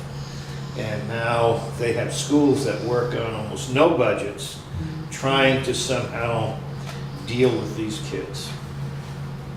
So I threw out there rent versus unused space for budget, but I didn't hear anybody say, yes, we'd like to see that analysis. Is it only me? Yeah, if it's possible. Yeah, it no, I would- think that's a it would- good idea. Yeah, and it certainly, whatever happens, it's going to be useful information for everybody. Yeah. Okay, so moving from space to our work plan. We can kind of cross off long-term capital needs. I think we We just just did talked it. about that a little bit. So let's open up the plan. You guys have it? It's actually quite empty. Yes, it Yeah, is. I didn't bring that. It's not really a big deal to open. So today is August 23rd. We've done the building use criteria for rehire, etc. September 5th is our first meeting. September 17th is diversity training. I thought that was on a Monday. It is. So are we not having a second September meeting? Looks like it. Is that okay with everybody? How about administrators? Do you feel like you're gonna have something for a second meeting in September? Are we okay? Just get going. You're okay? Hey, didn't we also say we were gonna think at one point about not having administrative reports at every meeting? Correct. So Yes. one meeting a month. Yeah, the first of every month, I thought. Yep, they would The do. first meeting of the month, we do Yes. With the administrative data reports. from the previous month, yeah. Great. And I would suggest that for a lot of the agenda items, committee reports, all of that, once a month, and Committee then, reports once a month, I like that. and then. Or as needed. Yes. Or as needed, yeah, and then the second meeting of the month is really when we're putting in our learning topics, so we can spend a little more time on those, not have people feel rushed. I felt really guilty last year with Green Street, where we spent a lot of time on stuff, and then those Green Street teachers had to sit for a long time, and then we were all pretty wiped by the time they got a chance to report. So if we could have the learning topic as the main focus of one of the two meetings in a month, I would feel like we could devote our full attention to something. Okay, so I'm putting in administrative reports for each one of the first. You want me to go back and send it? Sure. So September 5th is it too. Then there's nothing really else on here yet, you guys. That's our next meeting, right? September 3rd. September Yeah. 5th. Good. Oh, sorry. But we talked about having information, getting budget questions to you for that meeting, so budget. And I think we might want to, and we don't have to necessarily do it in September, depending on what else we come up with, but there were a lot of questions after last year's budget process about the information we got and the timeliness of it and how much it was. And I think we might want to spend a little bit of time talking about how we might want to do that differently, getting the principals' requests when they come and getting early information and finding ways to get the, I mean, you had to miss a bunch of meetings because the finance committee was at the same time, so we really didn't get a full report of what was going into the SU budget. And just how to avoid those. I wonder if we want to just schedule into one of our meetings, That's what I was asking. like November 21st time frame, somewhere down in there. Actually, I don't know if we want to have that meeting. That's the one Well, of it starts, Thanksgiving yeah, week but the budget process starts like in November. now. No, you start doing things in October, right? When do you send things out to Yeah, DA? October. Yeah. So Maybe, first could of we all, just do that one November- on the wrong week, to make it a week before Thanksgiving instead of the day before? Yeah, well, then we meet the 7th and the 14th. Do we want to do that? Or there's also a 28th of December, Oh, of November. okay. I think Yeah. let's change the 21st to the 28th. I don't want to Okay. be here the day before Thanksgiving. Okay. So November 28th, is that a decent time for you all to tell us what your changes are in the budget? I mean, basically that's what we want. Those colored sheets we used to get that we don't get anymore, right? So it's like things that are going up or down, like you want a different position taken away or put in, you want to do some new building, whatever. Yeah? Capital plan, yeah. Yeah. Well, not just capital, but Right. programmatic staff, yeah, even materials. I mean, we used to actually get, not listed books, but here's this, how much you want to spend on books. And they were on colored sheets for each school. It was really I great. think so. Yes, I remember. So you could find it in the whole pile of paper. So basically, first draft of our budget, November Yeah. 28th. Well, I don't care so much about the whole budget. I care about where you're going up or The down. major call-outs. So you're She all wants this, you to make it easy for us to find the Yeah. interesting Harder parts. for you, easier for us. anything that's just status quo, no problem. But, okay, this year, last year we spent an additional 50,000 because we did a whole new math curriculum. This year we're not. Tell us that. Yeah. But more importantly, we need to add this staff position or we're eliminating, that's the type of stuff anymore. Or we're building a blah, blah, blah. We're building some new White House, new roof. Let's do at least part of it with a pointed roof, please. My mother-in-law was part of that built that. Did you know that? She was on the board that approved the academies. All right, so that's in November. What about October? September, we have only one meeting that's regular meeting, and then September 17th is diversity training. So we Which have is a a big Monday. learning thing already going on. And did you extend an invitation, Lyle, to the other board, the To you. UHS board? I did No, not, that's their because meeting day.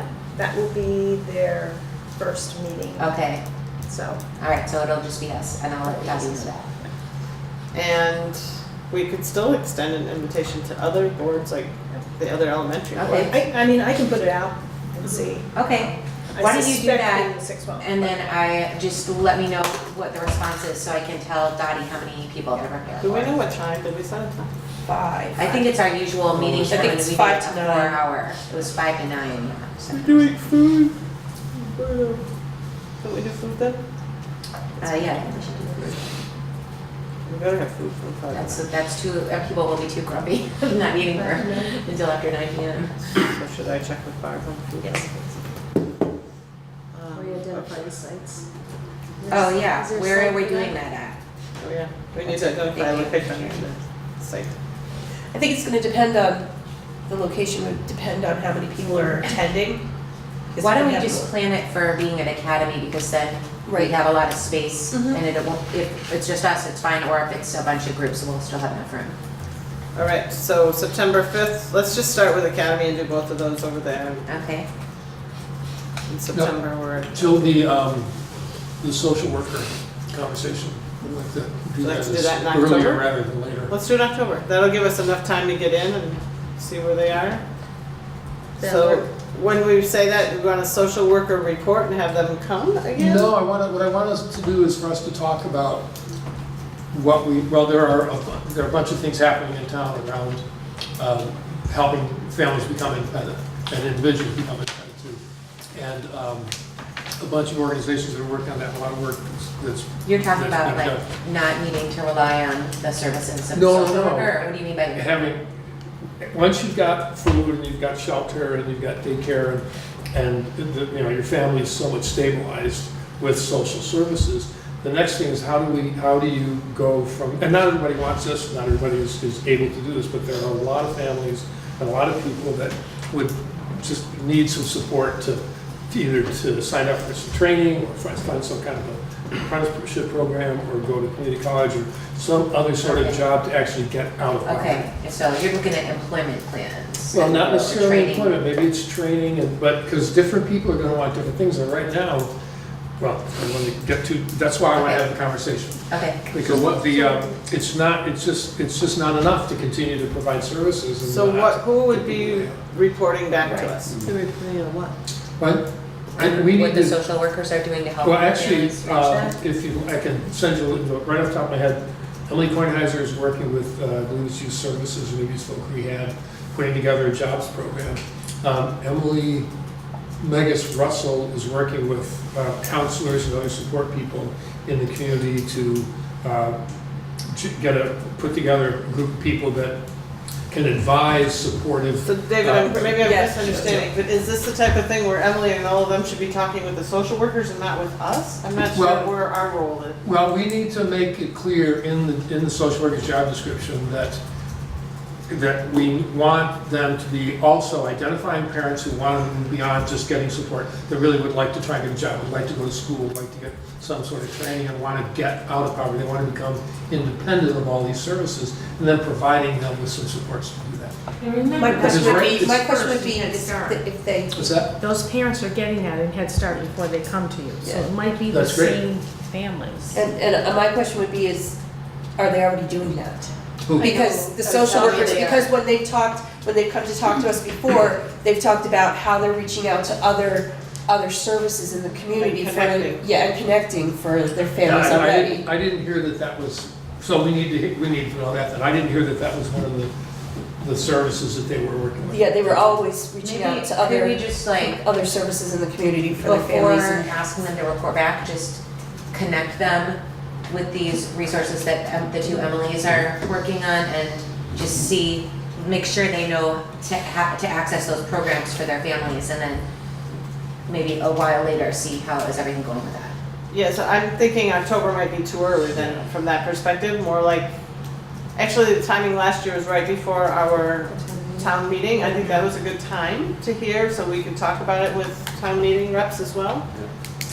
Well, I kind of feel like the goal of getting people out of poverty was really the thing driving the decision to try and get to hire social workers. It wasn't And mine. we're a couple of years, well, it was clearly what Mark articulated several times, and it certainly was my view as well. But again, if you think it's enough, and I'm not saying this is what we're doing, but that's the reports I've had from what the social workers are doing, what they're doing is supporting the kids, helping with food, helping with shelter, helping with medical needs and stuff like that, but they're not necessarily helping in terms of actually helping them get out of poverty. I'm not And sure about that's- the job thing, but I feel like what I heard from the social workers was that they Yes. were not working with the kids, and they were only working with the parents. they help, They help provide us surround services so that the kid is supported. Yeah, to wrap-up be able to services. do that. Yeah, But that I mean, encompasses whether they're, helping the are they at the parents. stage to just stabilize, or are they moving forward into the job getting thing, I don't know, but it did seem like they were like, I'm not Obviously, working they with have the to be kids. stabilized first, Yeah. but that's not enough. So I'm still lost as to who should be talking to us to tell us exactly what. Are those programs new that you just mentioned with Emily Kornheiser and? Yeah, they're not even in place, they're being developed right now. So maybe we can just make that relationship and ask them to connect with the school social workers. And if there's no program yet, I'm not sure what we're expecting from the social workers. Okay, just quickly, let me just look at, I'll, somewhere in here is a report, I think, schools, social work position at Green Street Schools, at-risk families providing in-home services as well as wraparound services with community agencies. Identify teachers, principal, provide mental health and crisis services to students and families, refer families to a broad range of community services, provide classroom and student behavior support for teachers. So the second one that you mentioned seems like the one that would have an avenue to connecting with these jobs. Well, programs. that's the wraparound. They're providing mental services, they're providing classroom support, and they're referring to community services. This is the wraparound services, but I have not heard any description of anyone that was referred to, that is in a community college program or went to Folk Rehab and got some training in elder care or Well, it whatever. says community resources, not community Yeah, I services. see that, right. What I'm saying is that I'm not aware of, and received no information that any of our families have been provided with those kinds of. Well, those I kinds of- have that if they came from us. Yeah, but I'm talking about the ones in Oak Grove, At or Academy, at Academy so and now this year. It's new at Green Street, but Jody's been at Academy for a few years. She and Lori, who's our HCRS clinician, do connect adults with the Folk Rehab. I know we talked about that a couple times with a couple parents last year. Could we get and I a wanna also- report and what, Yeah, successful? definitely. That's the first I've heard of that. I also want to But just that's only one of the clarify possibles. the title, because we refer to Jody as the school social worker. but her title's actually Family Education and Engagement Coordinator.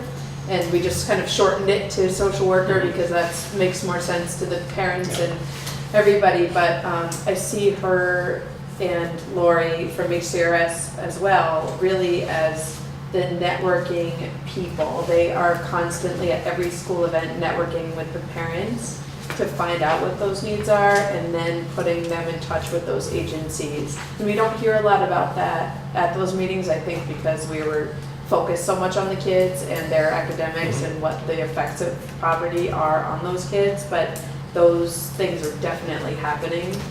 So I'd be happy to have them come speak to you about that, or they could write up a report. Or, And I'll send you most of the contact information, because these are new programs that are coming along that are with the exact same intentions to actually help people get out of poverty, not just. And they are in touch with Emily Kornheiser, I know, from the Attendance Council. Yeah. Last year, I don't know if she's still facilitating, Yep, she is. but, okay. So they know her well then. Nice.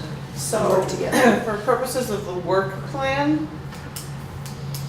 if we had this again in February or before we have an actual presentation and we're planning for the town meeting, February 6th would be the administrative reports meeting, the first one.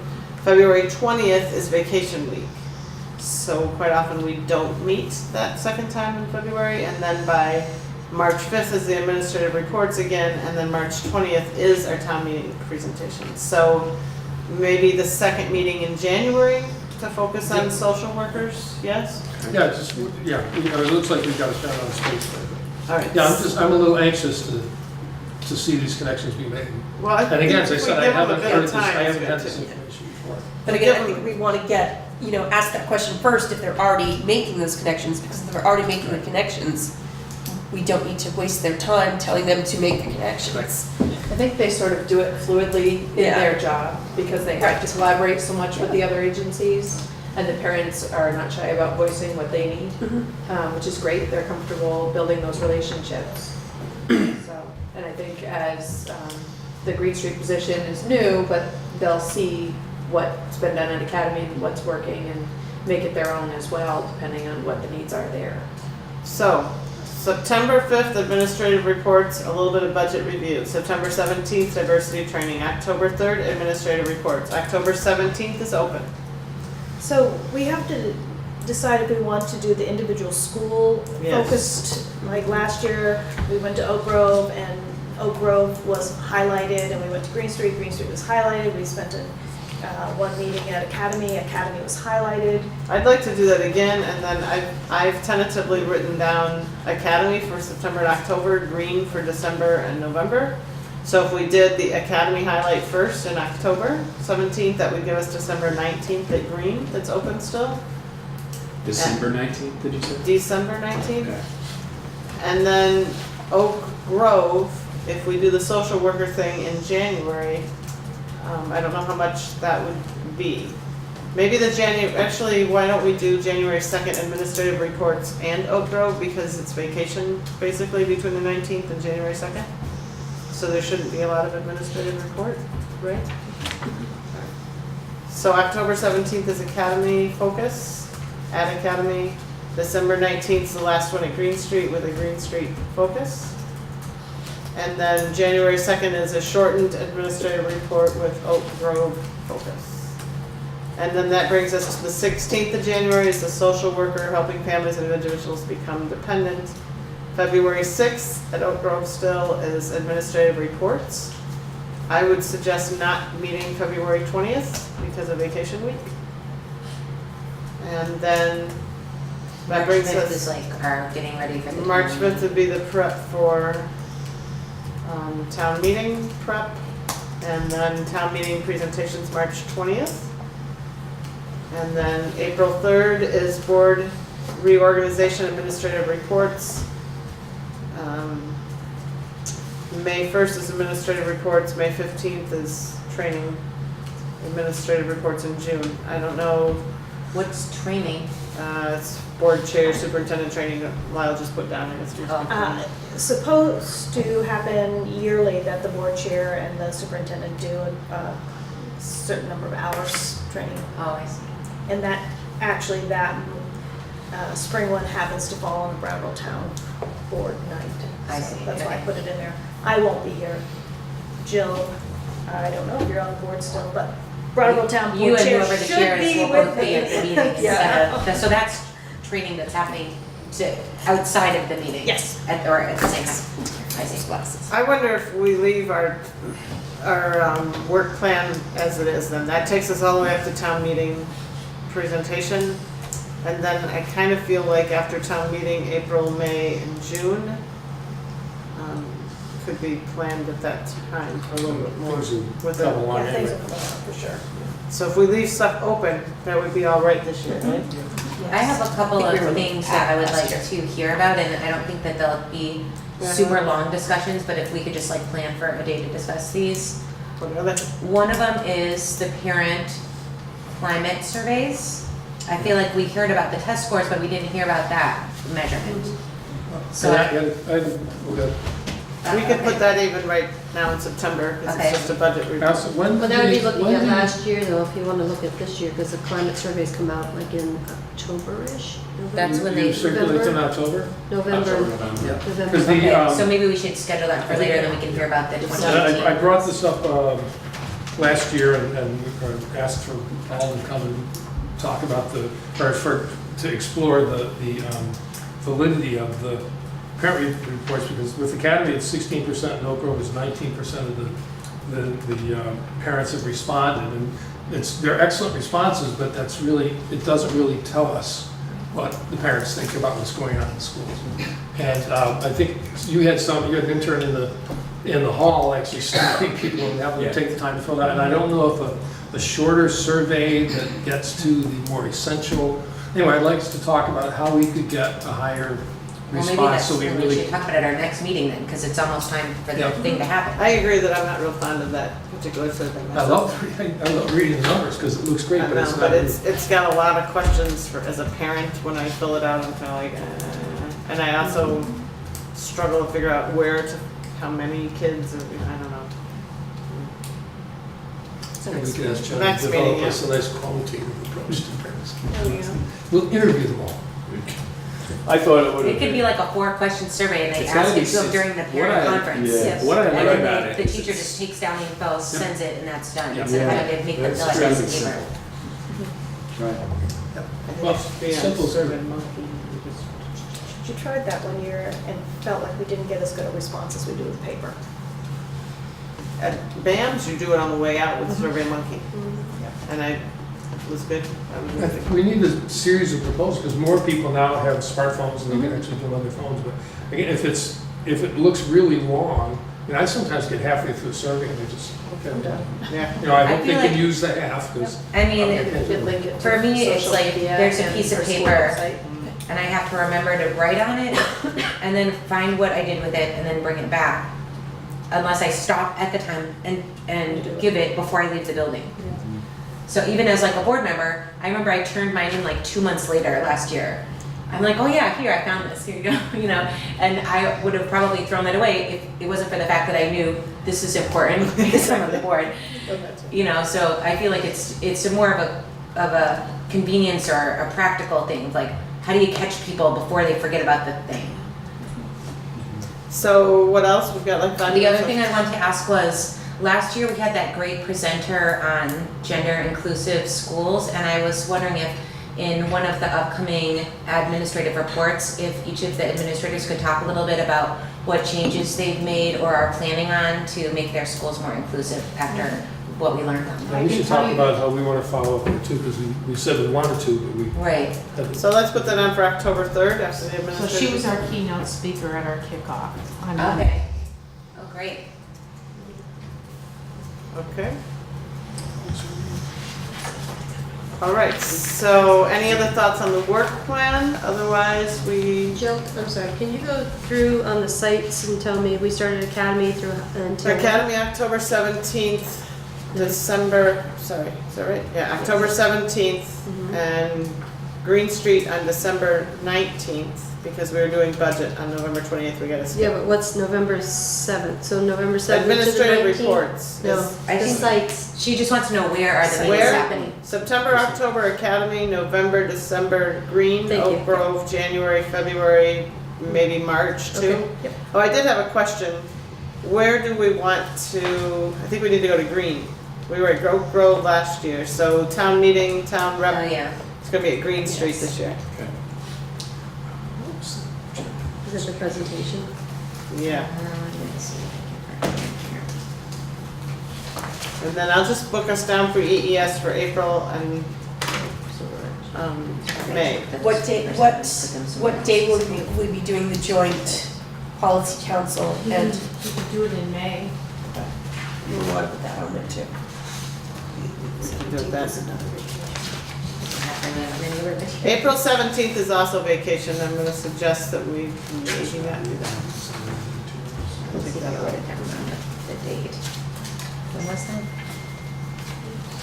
I'll send this to everybody here in a minute. I was just gonna say, this will be in your inbox before we get home.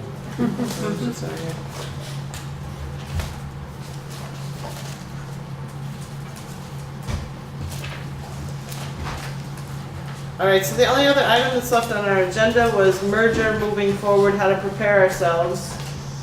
I think we've done that. Actually, I had one thought about that. No matter what happens, we're gonna wanna develop leadership teams in all the schools. So we should probably have on our agenda, how do we want to recruit The teachers? leadership council. Yeah, yeah, how do we want to Oh, recruit yeah, okay. parents and for that? You're not talking about the teacher leadership No. teams. Right. You're No, talking about the things that are talking part about of the Leadership that. council, yeah, sorry. Okay. That was in the original Carrie proposal. Smith. That was in the original proposal for merging. It's also in the alternative, so whatever happens, The we're gonna same- have them. the So same it would part. make sense to go forward with So that we'll process. put that on September 5th and see if we get to it very well. Okay, and next agenda? Carrie Smith was her name. Anything else besides budget review, parent climate survey, administrative reports, and now also Leadership Council. leadership council? So, September 5th is, Guilford Community is having an Act 46 informational meeting, so Frank and I will need to leave here by 6:30 to get there for 7 o'clock. So our meeting on September The 5th third? is Oh, going to fifth. be from 5 to 6:30. Okay. There we are. And we just packed the agenda too. And we Well, we didn't really pack it. We have We can administrative move any of reports. those, almost any of them to October. Yeah, but we have administrative reports, budget review, which is with Frank, and it's basically gonna go over whatever questions Yeah. we send, so it's not a big deal. Parent climate survey to talk about what we might wanna change, we could all think on that ahead of time. And then leadership council formation, just talking about how to get that started. Great. So it's, I don't think That's a it's good that meeting. pack of a Sounds meeting. Okay, so I'm going to send this to you all now. Do we have anything else? We have the next agenda, and I would take us, We just did next agenda. right, as I said, we just did the next agenda, we know where, so we're done, unless you all have something else for this meeting. Long-term capital needs, we already talked about that in the space discussion. I think we continue to talk about that, but it's basically the White House. Yeah. I do have one thing. I guess it's related to this last item, gathering feedback. This isn't merger specific, but I would love our board to solicit more community engagement and kind of like, it's by law, we are telling Berman about the meetings. It's updated on the website. But people don't often check the website every week to see what's up, except for the super fans who are already like information junkies and like already want to know everything. So I wanted to think about some creative ways that we could do to make the meetings more welcoming to people in the community, or just Serve more cheese. publicize it, I guess. Serve cheese. What'd you say? Serve had- cheese. Serve cheese, yes. No, that's a good, But we not only serve cheese, tell people about the cheese. Make sure everyone knows, there will be cheese, come to the it's a meeting. good topic, and we haven't, that's why we had some community forums on different topics at one point. We've tried a lot of things, Yeah. and sometimes we get people, and sometimes not. Usually if it's something controversial, it'd be a lot. Yes. But, But yeah, we should visit I again. feel like last year, I specifically reached out when I thought like, people will wanna know about this thing, I'm gonna tell everyone. But most of the time I didn't. But like, I don't need to be the arbiter of what people should be interested in. Right. So I feel like as a board, or even as like our whole SU, could do much better at like incorporating parents and community members and making them feel they're a part of this and they're invited and welcome. And one of the things was about childcare. And I had an idea last year when we were arranging Oh, we this for the talked town about meeting, childcare, we didn't that we talk about could maybe at the beginning of the school year, reach out to the UHS and say, here's all our meeting dates. Please have people who want to earn hours sign up to per meeting. And then we can just say there's childcare, and if nobody comes, fine, those students did their community hours, and that way we can just make the whole thing more accessible to parents. Good start. So we need someone to actually move forward with talking to folks. I can do that, High and I've looked through my emails as to who were the people there was about 500 emails that went around last year trying to arrange that thing for the town meeting, but All right. I'll figure out who is the person to talk to at the high school about this and see if we could just put a sign-up sheet there. Jim Keel. And we should Jim Keel, Okay, but he's find out- part-time, And so you also have to. look at we'll find out what the limits or restrictions might be, but how we might use social media, because I think all the schools have a Facebook page, and there's a Yeah. Brattleboro town page right, now, yeah. that we could just, What do you mean about Announce restrictions? What kind of things should we be I considering that? don't know, there's no reason we couldn't say what the agenda's gonna be in the, put it in the, yeah, Yeah, Yeah, I mean, I it's by law, public, so. Is there, I had asked Kelly if she'd seen a film about Claire Oglesby, kind of assuming she had, and she didn't, and she didn't even know what it was. So now I'm gonna ask, how many people in this room don't know of Claire Oglesby? I know the name, but I don't remember why. I did my student teaching with her, so I'm well aware of Claire. So you know. There's a film, she was a teacher up in West at a school that's no longer open. Is she the no, one it's that? still open, it's just not a classroom. But not a classroom. It's just, so, and she was teacher of the year A few times. in She's the one who Vermont. taught the governor how to read. And she did she had, and I thought of that because you just talked about parent participation, and she probably had close to 100% parent participation. And not just showing up for a parent-teacher meeting, but actually working with her in the classroom. And so there were films made about her, and one in particular is very famous, and it was made locally. It's called, and it's in the library. It's called The World In Claire's classroom. in the classroom of Claire Oglesby. And it's quite an extraordinary educational experience just to watch it and see what this one person was able to do. And it'll be very relevant to what you just said. Oh, you just reminded me of one more thing, Spoon, that I was gonna say.